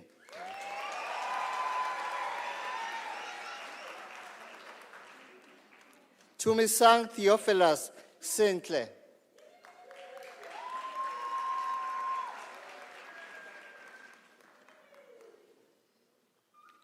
Abigail Sequeira.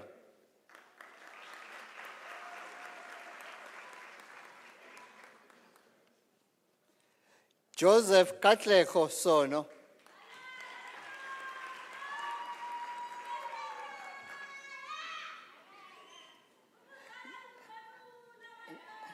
Nandi Veltachen.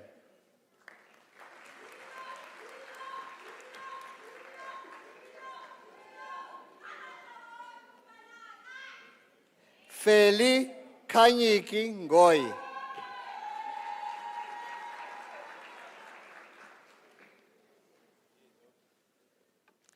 Caden Dillon Kara.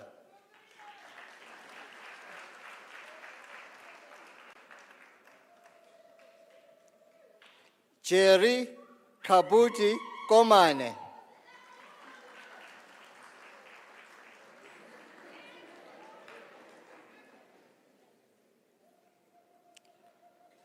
Boichoko Machusa.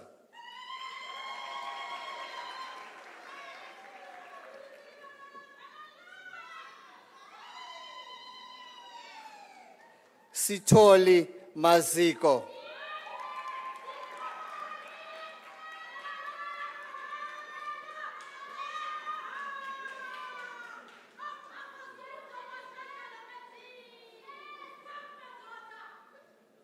Sangwe Mkwikwi. Sangwe Mkwikwi, the degree was obtained with distinction.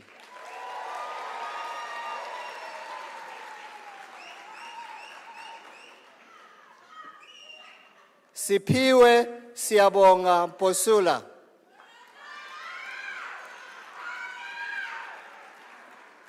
Sanele Vagubi.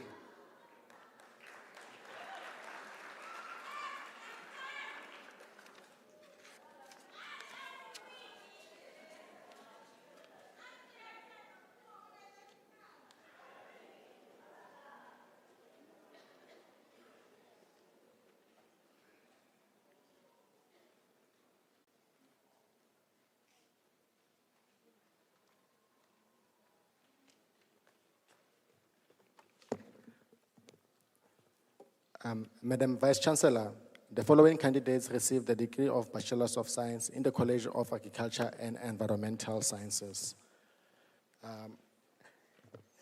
J.K. Louise Buchner.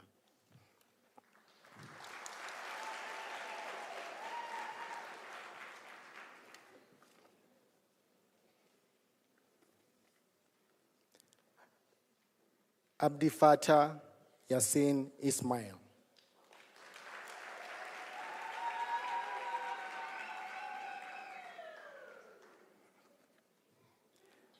Timel Deirdre Lawrence.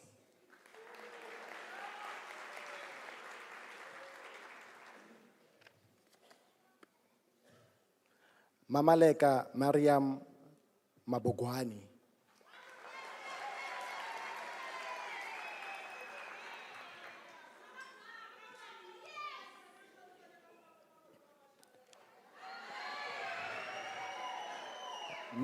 Matsepo Ignitia Mahloko.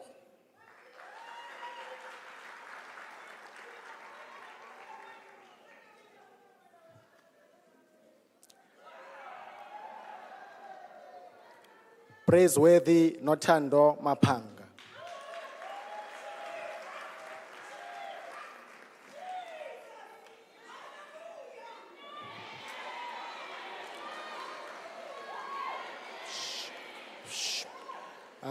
Ramarumo Shadrach Maseleka.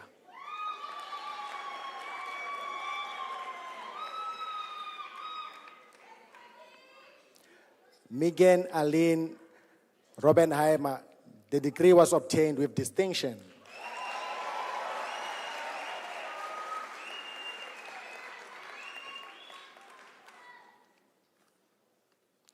Kgothatso Seakgosi.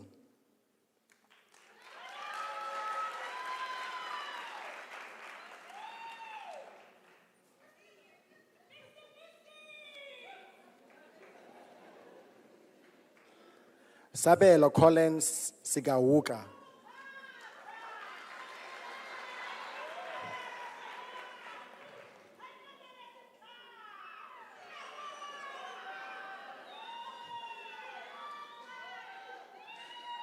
Madam Vice Chancellor, the following candidates received the degree of Bachelor of Consumer Science.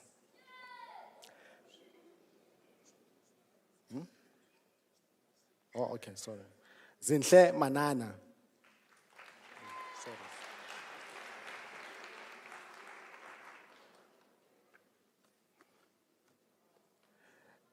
Driandria Matiza. Sorry.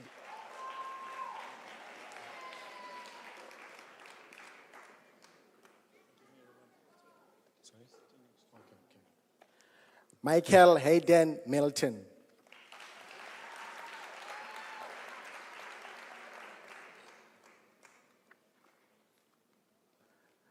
Green Reddy.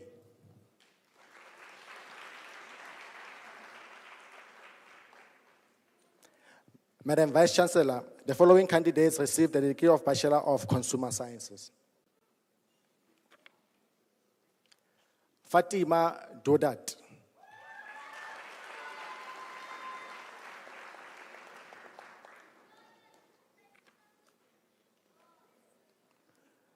Dikeledi Liza Maloka.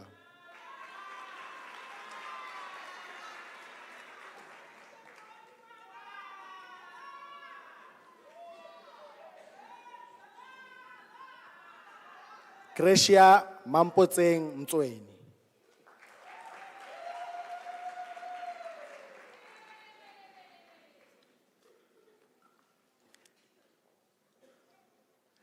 Ikemele Helen Ramushu.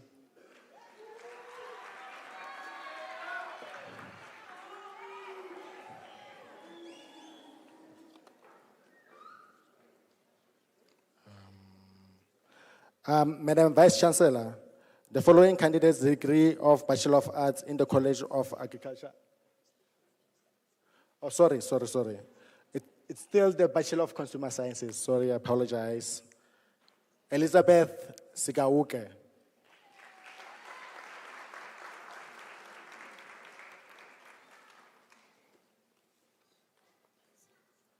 Mulisa Tsidao.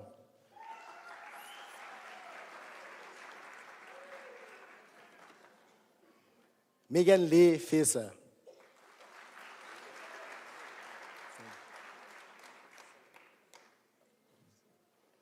Madam Vice Chancellor, the following candidates received the degree of Bachelor of Arts in the College of Agriculture and Environmental Sciences.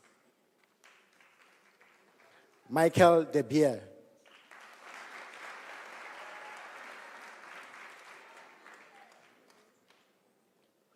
Duduzo Gina.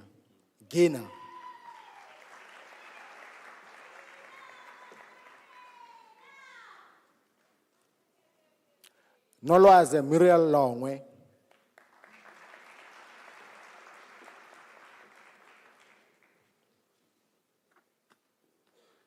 Nyiko Charlotte Maganyi.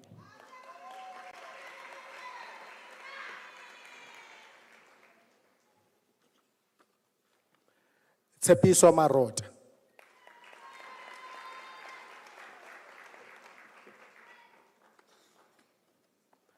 Naledi Khalalelo Moeti.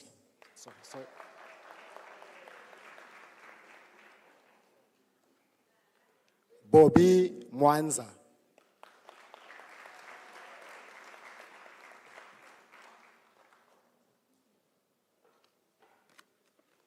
Robertson Tsepang Chiani.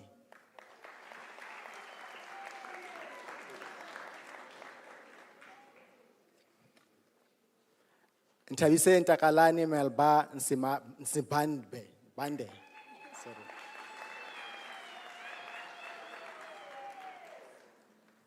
Ntando Lungelo Nyalungu.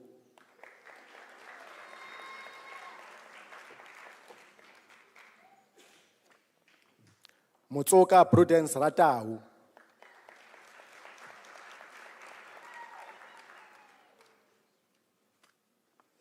Kabelo Skippers.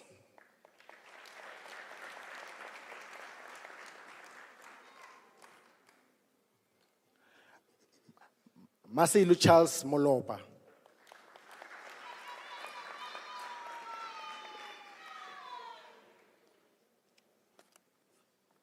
Lethiwe Ngubani.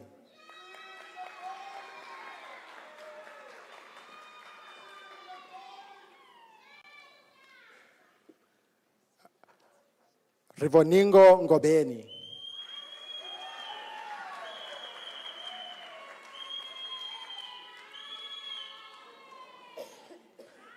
Madam Vice Chancellor,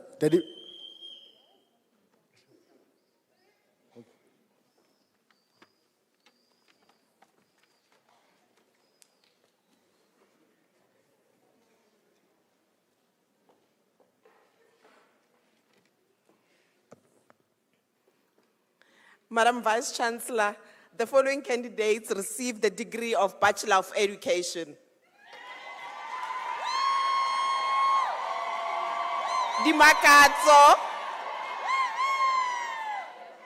Dimakatso LCB Baloyi.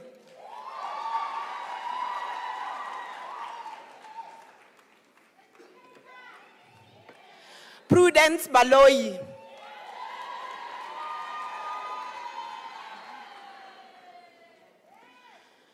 Kamohelo Bloy receives the degree with distinction.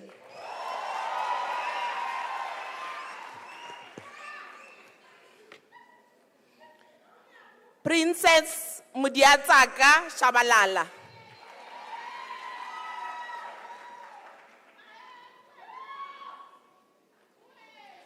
Muzi Chanza.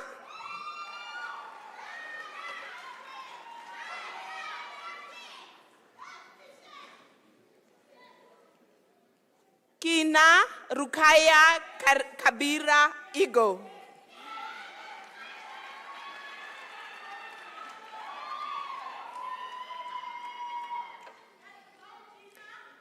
Keulebugile Theodora Haludikwi obtains the degree with distinction.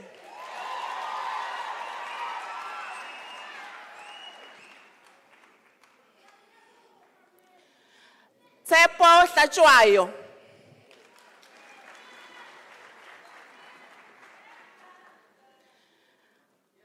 Nomhlanhla Promise Kene receives the degree with distinction.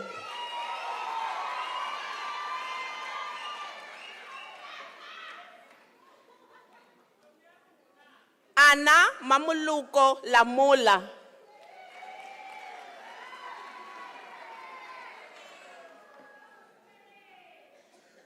Koketso Monica Libelo.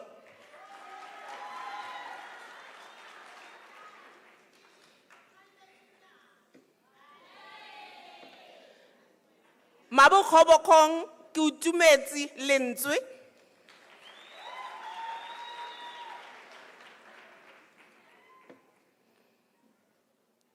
O molemo letswene.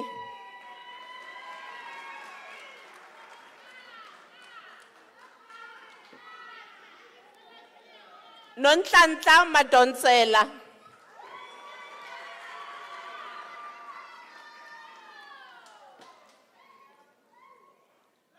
Ondwela Mahandana.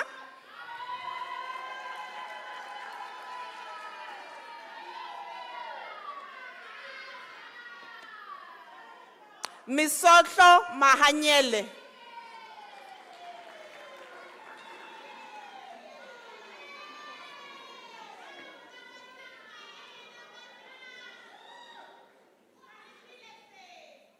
Wendy Sherin Mahlangu.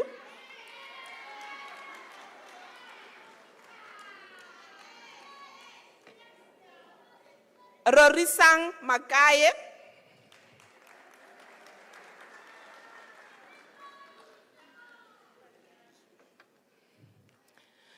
Charlotte Makata, degree obtained with distinction.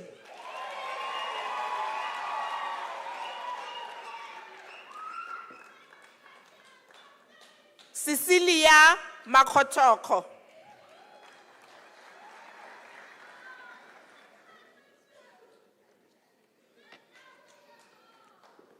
Talente Tandekile Makoba, degree obtained with distinction.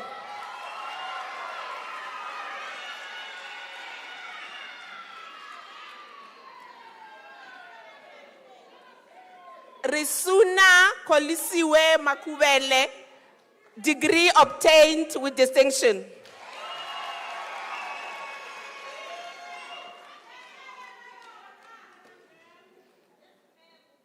Keratilwe Catherine Makula.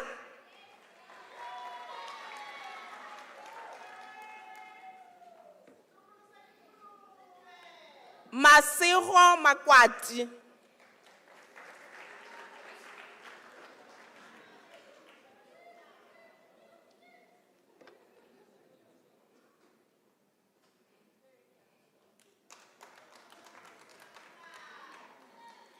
Kifilwe Theodosia Malele.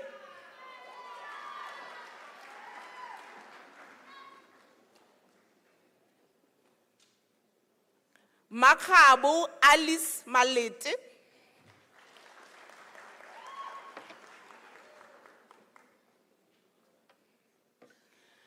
Buipelo Manka.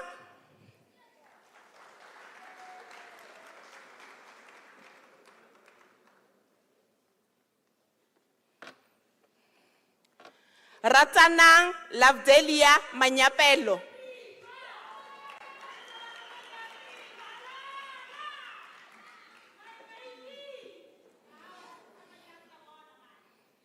Simpiwe Portia Masanabo.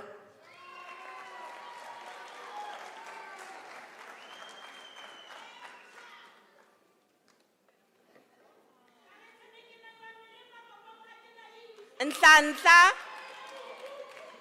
Gladys Maseko.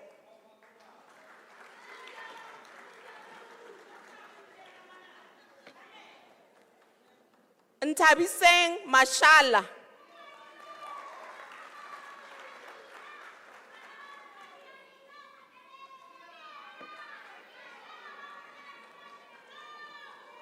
Tsakailani Mudikwa Matabe.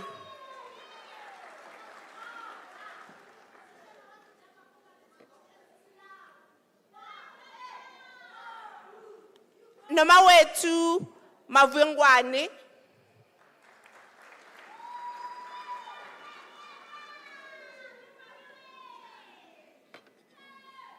Katie Meyer,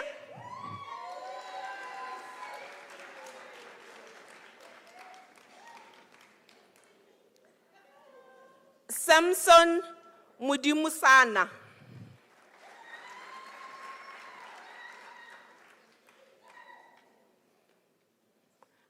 Antoinette Dimpo Mohanedi,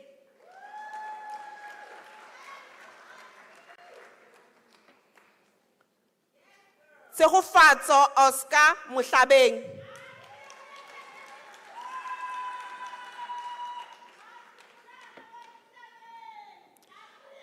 Lerato Sean Muthala obtains the degree with distinction.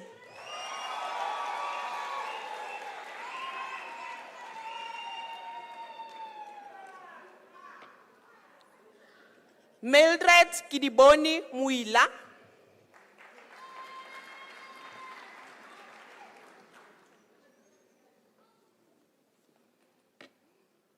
Selang Maria Molefe,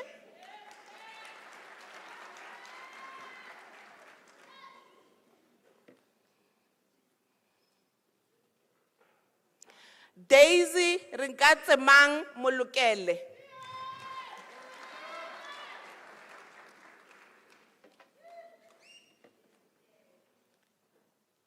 Charity Ramokhohlo Munama receives the degree with distinction.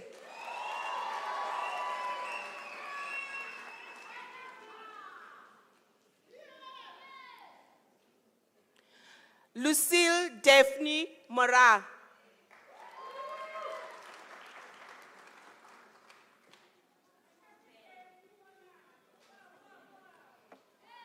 Kamogelo Naledi Musimani Khosi,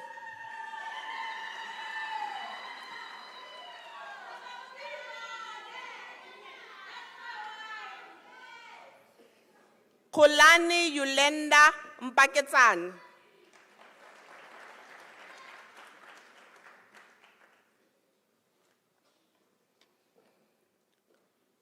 Nhlanhla Yvonne Mtsweni,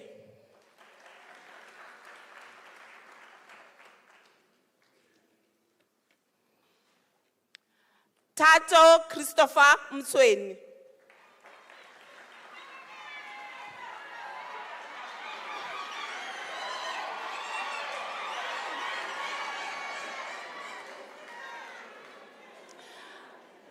Nicholas Mtsweni,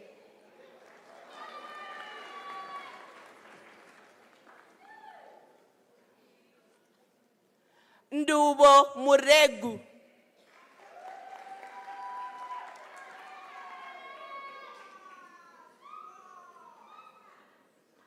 Devotion Amanda Ngube,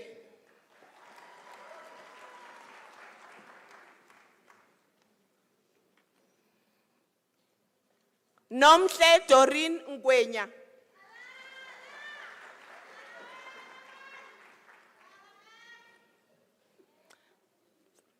Cassandra Lesego Camelia Ngosi obtains the degree with distinction.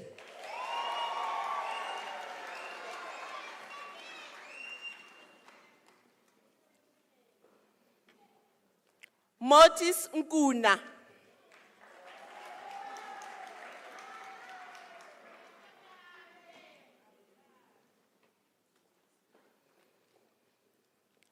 Musima Lerato Ntite,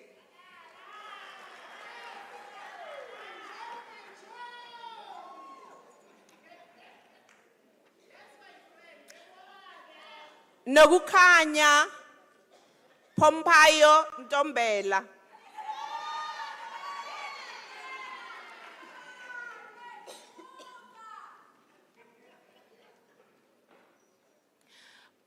Kwananani Nyadzani,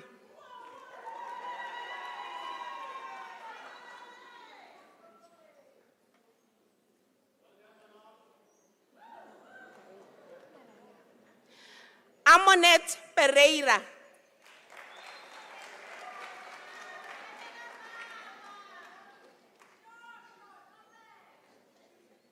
Shante Prinsloo.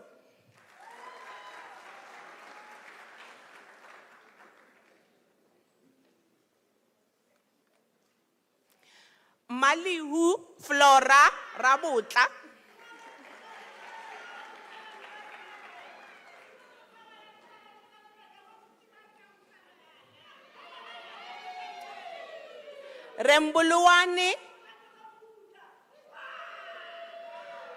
Rembuluani Lorraine Radzilani, degree obtained with distinction.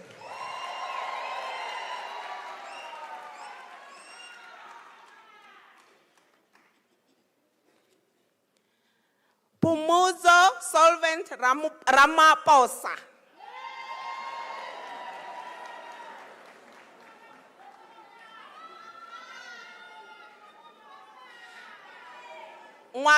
Mwakwana Sepi Priscilla Ramaru.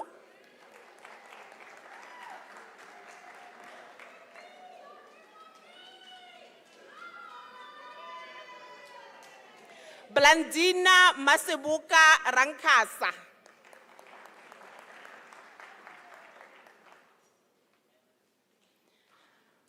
Tiny Skippers.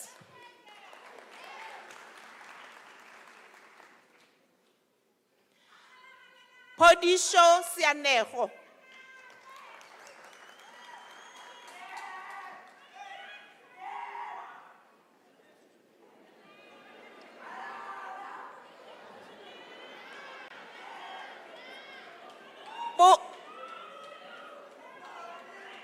Potso Vivian.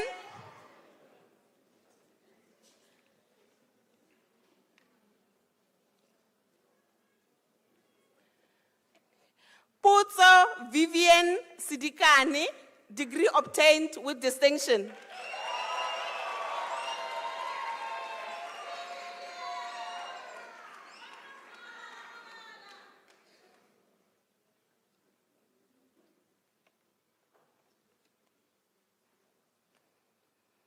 Antonio Tsepo Seiso.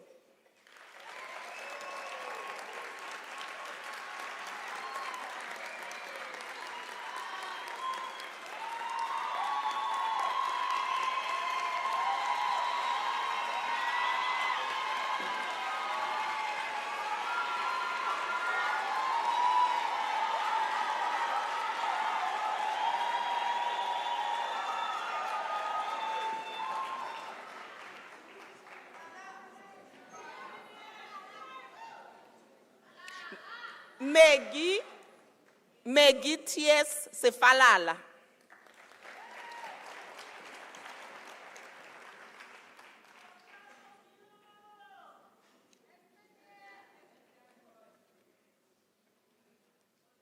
Robin N. Saji.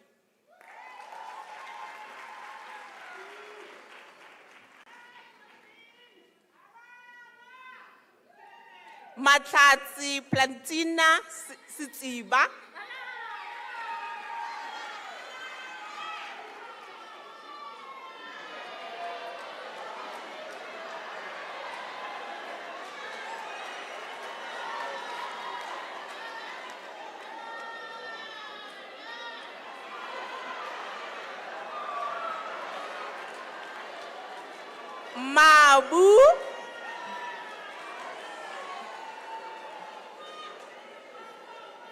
Mabu Tau.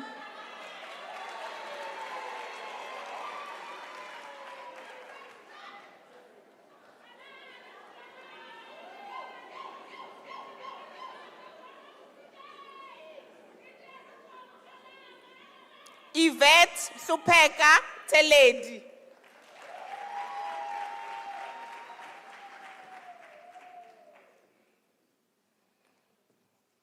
Nombulelo Tokwa.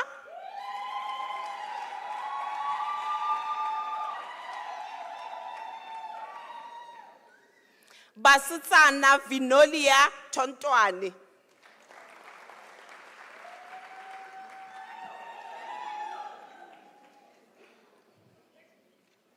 Mokhohlwe Onabika Chachi.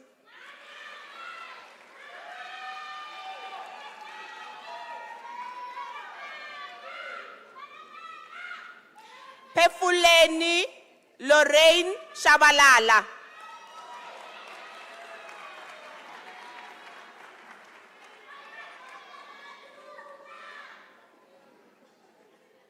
Tirani Angel Shabalala receives the degree with distinction.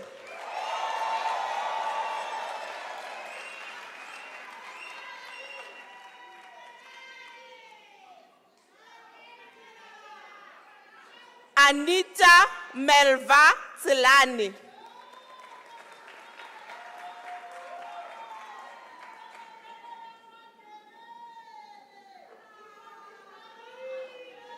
Alexandria Nicole van den Berg.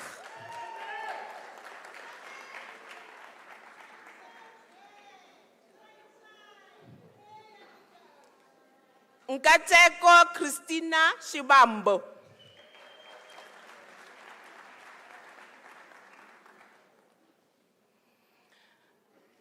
Sinetemba Nogwetemba Zondi.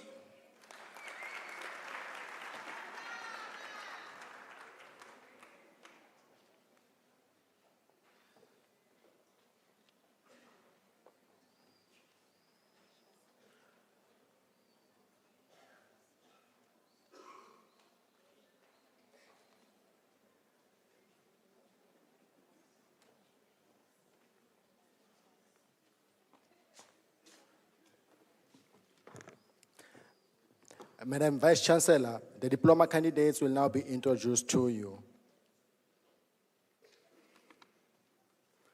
Madam Vice Chancellor, Tsepang Jennifer Ntela received the postgraduate diploma in the College of Agriculture and Environmental Sciences. The diploma was obtained with distinction.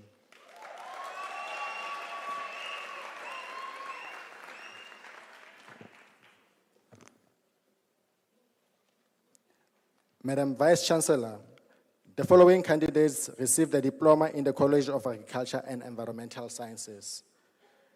Tinyeko Mabena.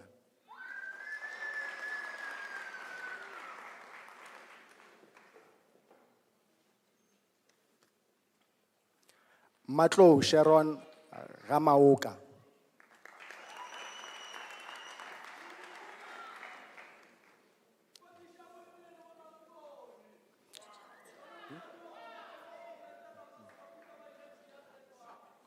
Koketso Julia Tlo.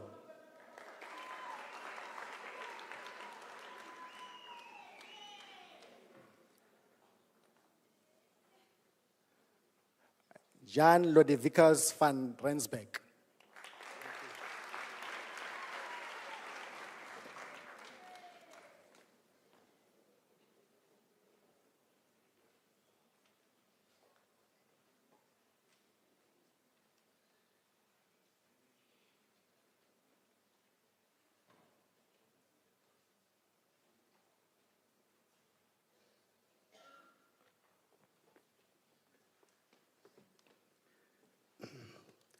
Madam Vice Chancellor, the following candidates received the diploma in the College of Science, Engineering and Technology.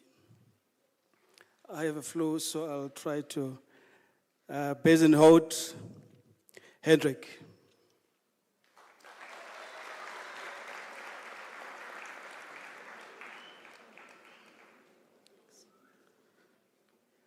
Campbell Hilda Riradzu.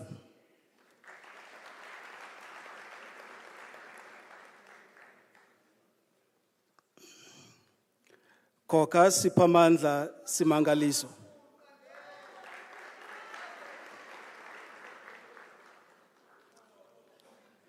Ditseho Matseko Immaculate.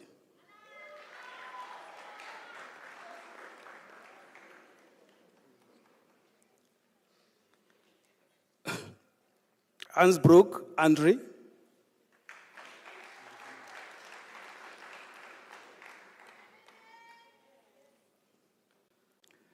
Hamese Nakambe Bernard.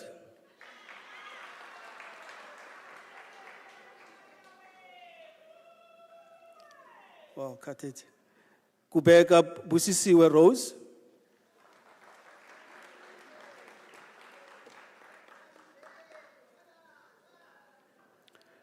Khumalo Nompumelelo Portia.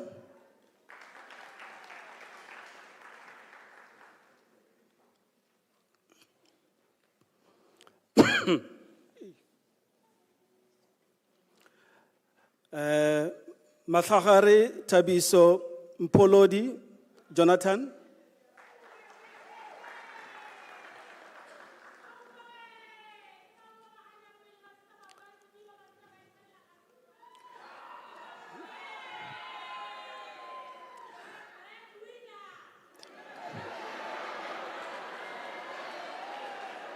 All right. Yes. Mahlangu Tandazile Felicia.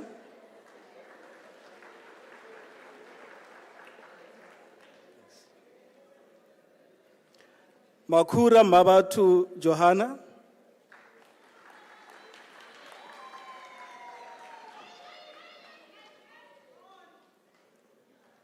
Masiela Matsena Marilyn. Yes, the diploma, Madam Vice Chancellor, was obtained with distinction.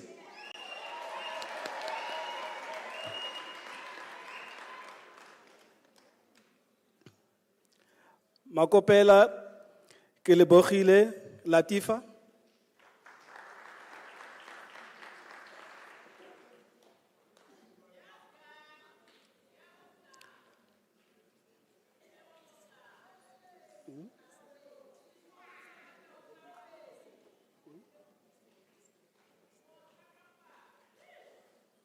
It's the other way around, yes. Is the Mukone Lithogonolo? Your surname is Mukone? Huh? Oh, you want to? Okay. All right. Lithogonolo Mukone.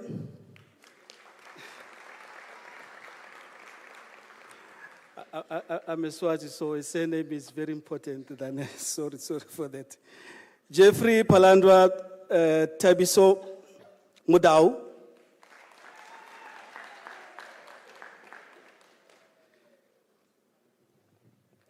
Hector Jeremiah Ndlovu.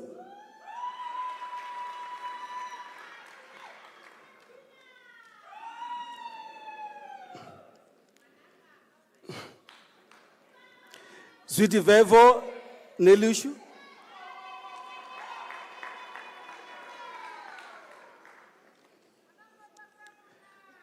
Ohopuleng Leonard Po.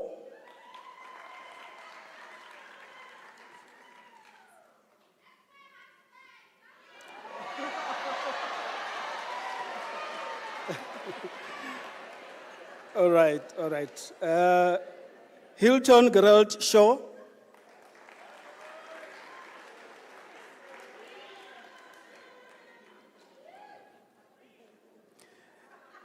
Tinyuko Vistens Sitole.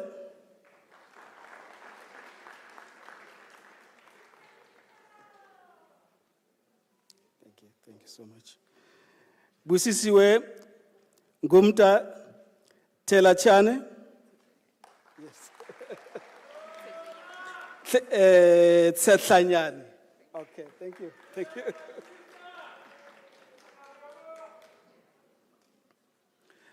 Abraham van Staden. Oh, Ariana van Staden.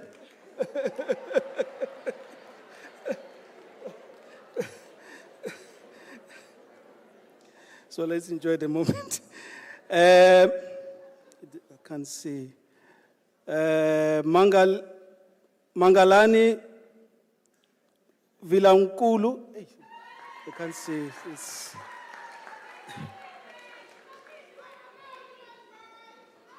All right. Davian Willemse.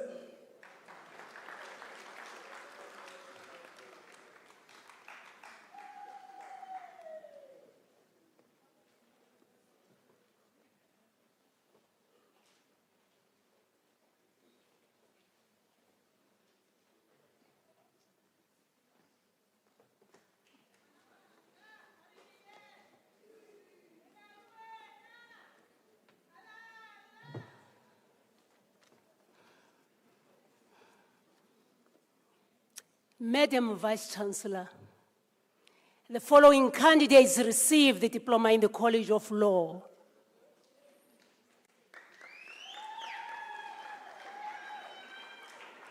Isaac Banda.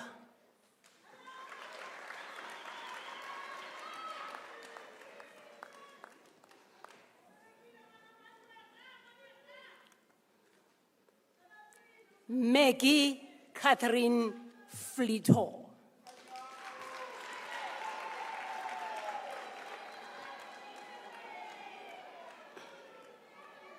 Khomotso Khoza.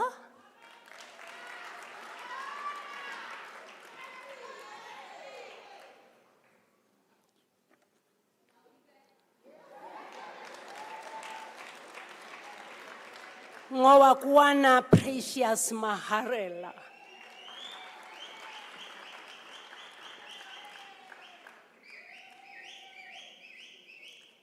Nobuhle Manyu.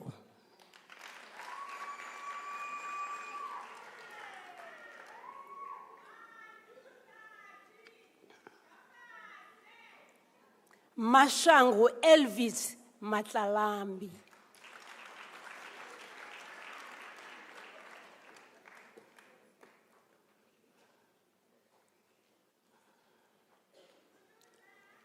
Khoasite Mpule Matebe.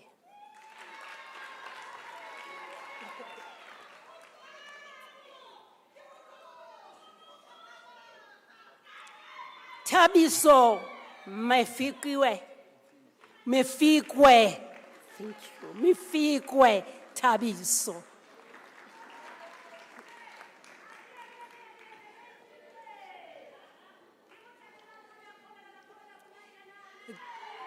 Kagiso Pretty Mujaji.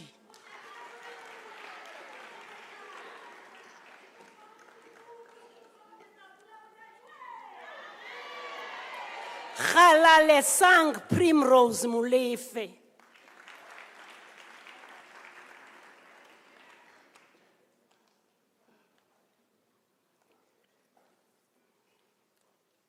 Vivian Masebetwa Mulibo.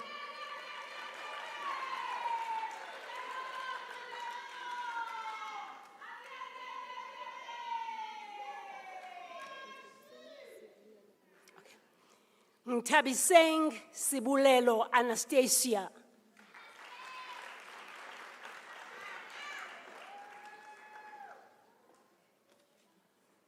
Lebuhang Regina Makua.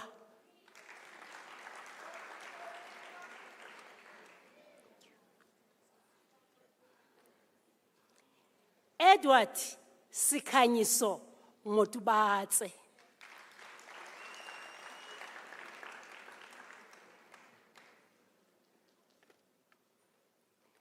Siphumelele Mchali.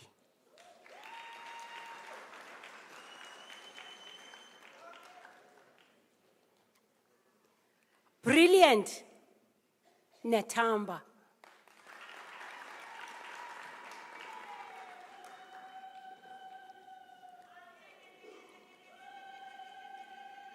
Tendani Nechiombo.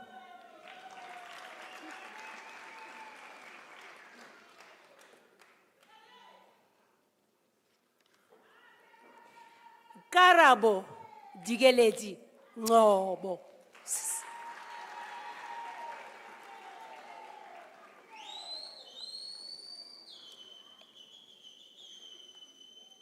Angel Ngomane.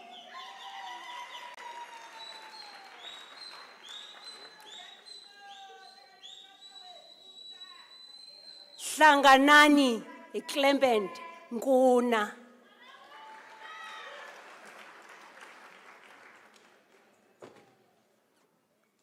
Evidence Daniel Nduli.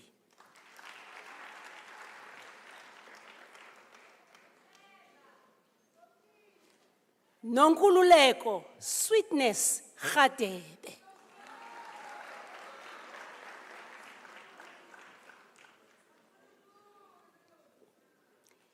Dineo Maboshadi Mphahlele.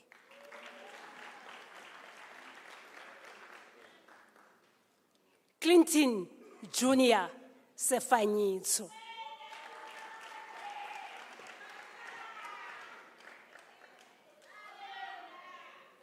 Chuane Oscar Sihlako.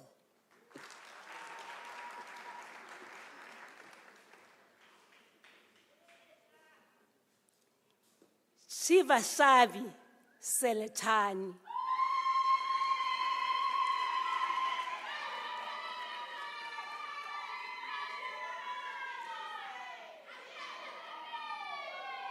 Nosipho Sibeko.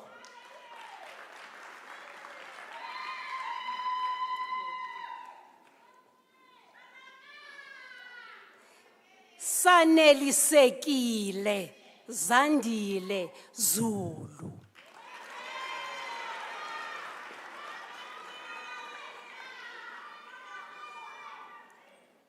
Nhlanhla Menzi Dludla.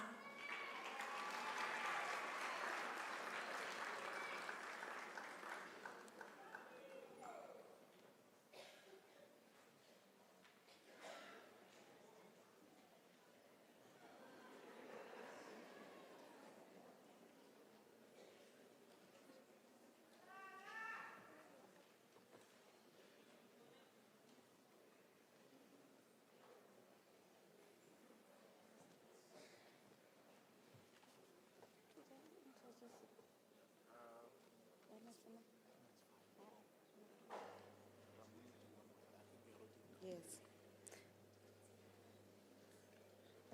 Colleagues, can you request our colleagues to run a bit? We request you not to leave. We just have the last 15 minutes. We'll try to make it shorter.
Colleagues, this evening, you can close the doors and ask them to come quickly. Thank you. One, thank you. Colleagues, this evening we've graduated 487 students, graduates.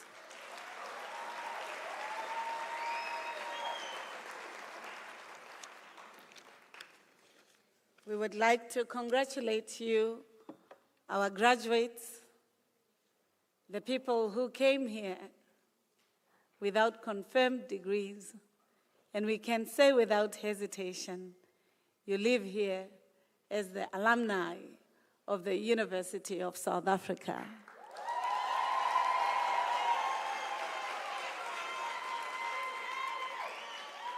Congratulations. I have been requested by the Chancellor, the Chairperson of Council, the Senate of the University of South Africa, the highest decision-making body on academic affairs, the Institutional Forum of the University, the Student Representative Council, as well as the Alumni Office, the Convocation of the University, to extend a heartwarming Congratulations to you. And more so, to the loved ones that journeyed with you in the most difficult of times, when sometimes you wanted to give up, when sometimes your studies were so difficult that you wondered why you registered, when sometimes you didn't have the money to buy a book and somebody stepped in, when you needed to go to the library or to the digital libraries at UNISA. You had the people who supported your journey. I'd like you, the graduates, to stand up and to wave your certificates in honor of these loved ones that made it an important support and solidarity to have you succeed today.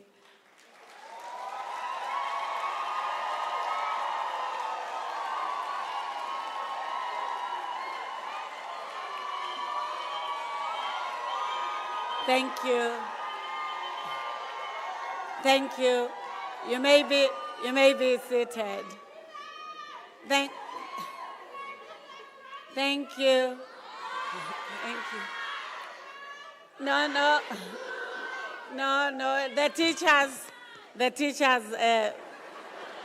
we will take, we know the teachers, we know we are all outcomes of the teachers, but when the teachers forget that they are not in their classrooms today you're in my classroom. So let's work together. I want to thank you and request those of you who succeeded with distinctions. Can you please stand up? Distinctions, cum laude. Thank you. You may be seated. Let me ask all graduates with diploma to stand up.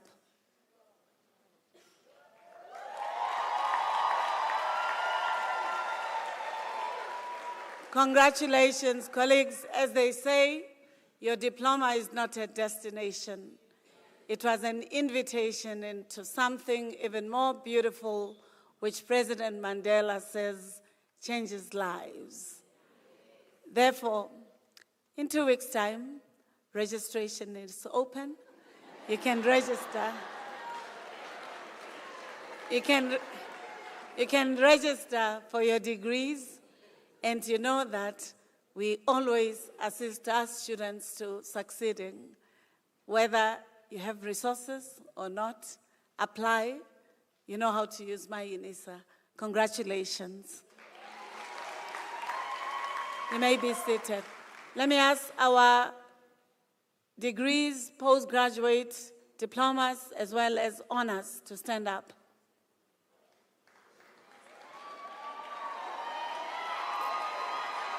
Stand up.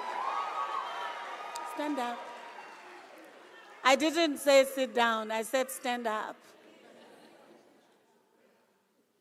Colleagues, we also encourage you, as you heard us, we said those with diplomas must aspire to be where you are already at.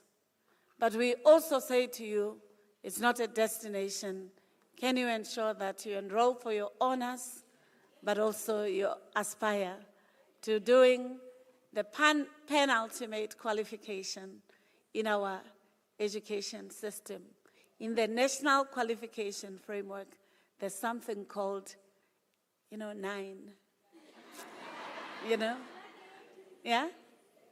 Which is a master's degree. We request you equally, in 2 weeks' time when the registration opens, make sure that you register yourself and you continue learning. Congratulations. You may be seated. Thank you. And colleagues, I'm sure you're looking at the numbers. These numbers tell a story that our country and continent must work to improving.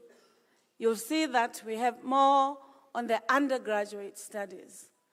But in the master's and doctoral degrees, there's a long way that our country must go through. There's lots of investments that we must all make so that our economy, our society, and the dreams of the future that we hold together must be propelled. And we do this if we have strong researchers in our societies, and those are formed of master's and doctoral degrees. Let me request those who succeeded their master's degree and their master's degree this evening to stand up.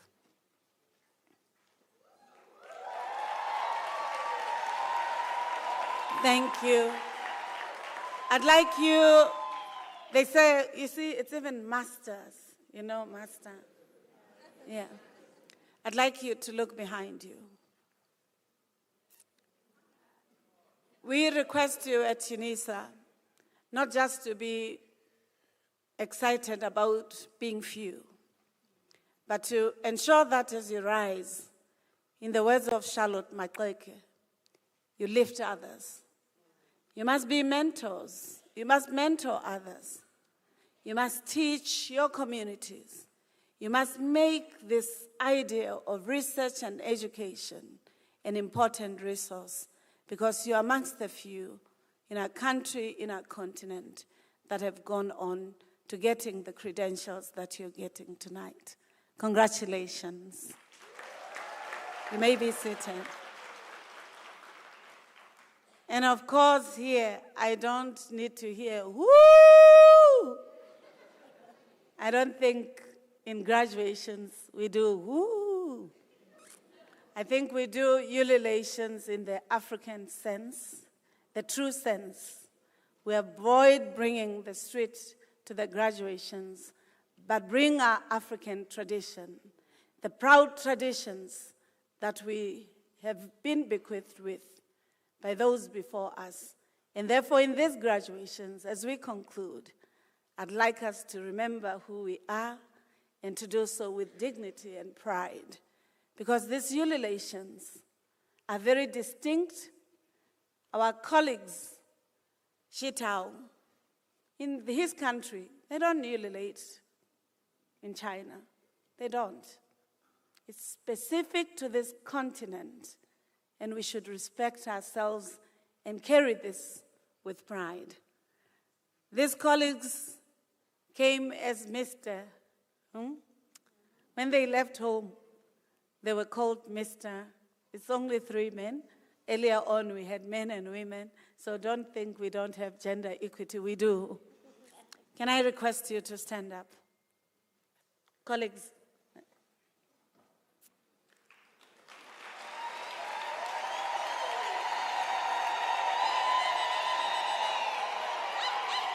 Thank you. Thank you very much. Thank you. I'd like you to look behind you. Thank you. In the same way that we encourage those who are doing their master's degrees, the ones in the National Qualification 9 level, you are in the National Qualification 10, the most apex of credentials in any society, in any country, in any place in the world. A doctoral degree is one of the highest credentials that anyone can earn in an education system. You should mentor, support others, inspire them, and not make them to be afraid of knowledge. As these colleagues, you may look now towards my side.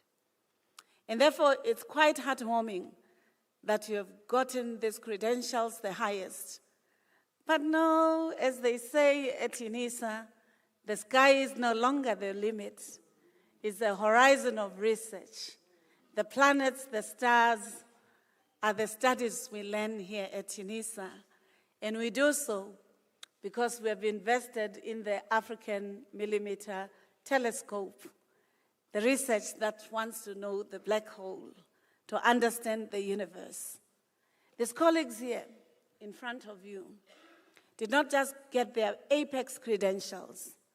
They've gone on to ensuring that they do research that changes society, research that builds communities, and research that contributes to the global arena, we request you to follow in their footsteps, to mentor, to publish, to research, and to continue contributing to society. Congratulations. You may be seated. And colleagues, you know that we have colleagues from China, Malawi, Ghana, Zimbabwe, Botswana, Eswatini, Lesotho, and we have also those who are graduating from outside the borders. I heard there was a tongue-twisting name here. The colleague is from Cameroon. I want us to remember that even in this graduation, almost all the horizons of our continent as well as of the world have gathered here. Congratulations.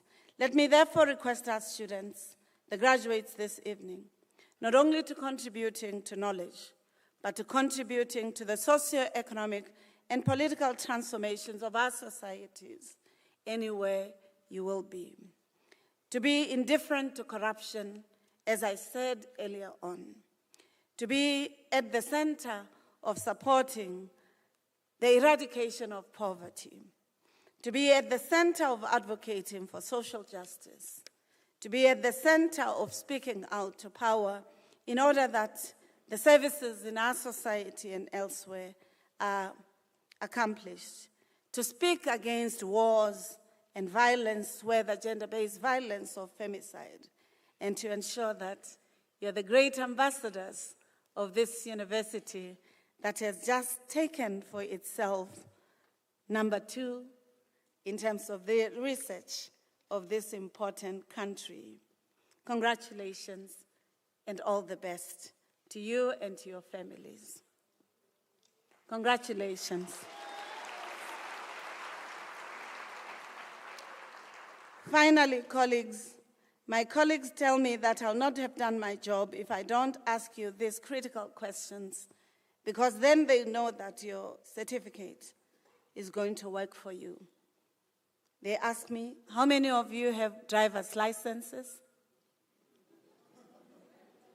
Okay, we can see that mobility is important for you. If you don't have it, the licensing department is open tomorrow. If not open, as we taught you, there are digital platforms. You can check on the digital platforms of the Ministry of Transport and apply. How many of you have a passport? Not the ID, not pass. I mean passports. And if you don't have a passport, colleagues, Home Affairs is open tomorrow. That money that you were going to buy percentage beverages, let's take it to go and get you a passport, because if you're a graduate of UNISA, you must know the whole world, and you must know that you can look for a job anywhere in the world.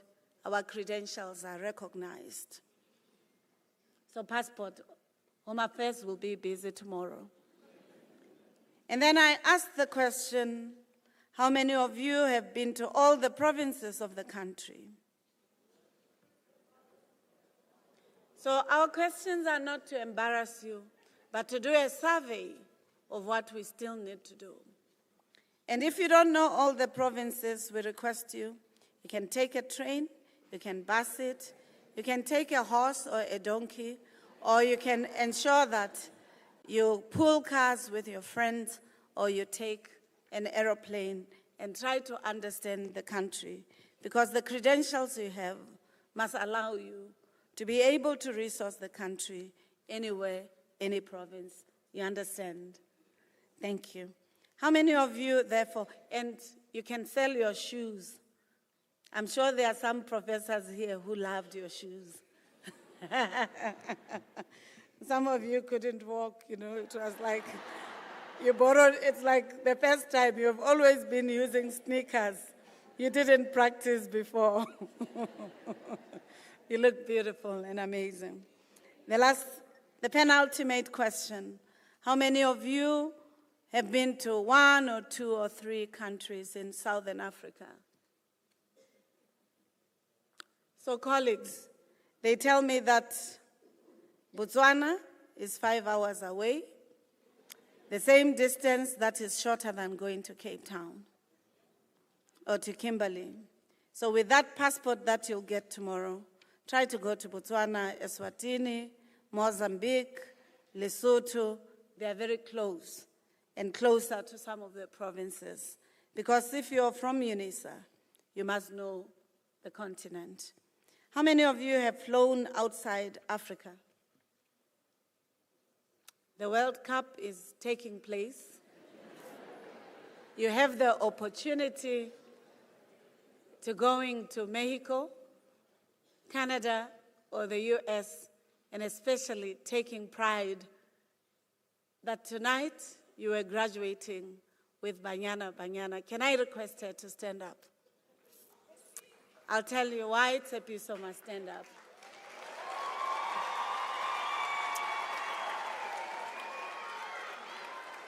I think Tsepiso, you deserve your flowers in this graduation, even as we wish Bafana Bafana all the success in the World Cup competition that they are going to be playing in, because Banyana Banyana have always given us the cups and have won. So congratulations, you represent excellence. But the second part, that's why I'm requesting her to stand up, is because the University of South Africa, after Banyana Banyana would have done us proud, winning the Africa Cup of Nations, developed a scholarship fund to encourage sportswomen and sportsmen to ensure that they study. And Tsepiso is one of those that represent this great idea that education changes lives. Congratulations, thank you.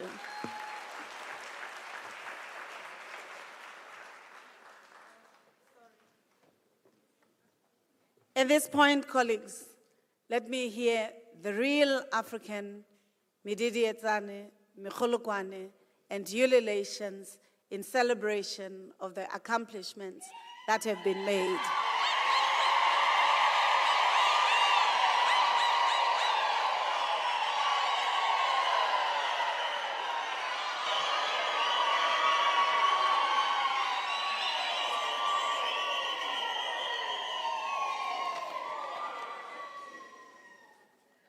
How beautiful is the African way of celebrating. May I request you to rise up for the singing of the national anthem, the words of which are in your pale ultimate page. I request as we sing the national anthem to ensure that we sing it with dignity, with joy, with excitement, and with hope, even as we are resetting ourselves into the future. These are the dreams, the prayers, the affirmations, the aspirations that our society have that are embedded within the national anthem. Can we sing it with dignity and respect? Thank you.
Thank you.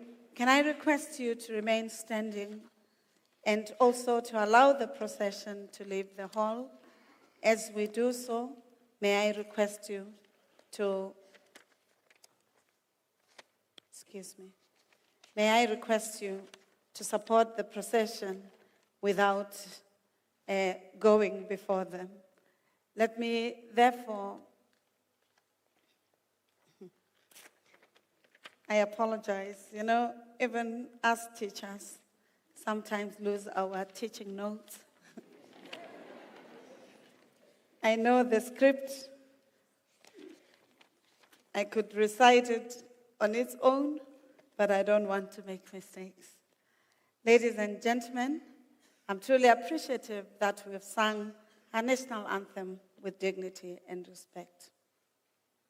By virtues of the powers entrusted to me as the Principal and Vice-Chancellor of the University of South Africa, I dissolve this congregation of UNISA.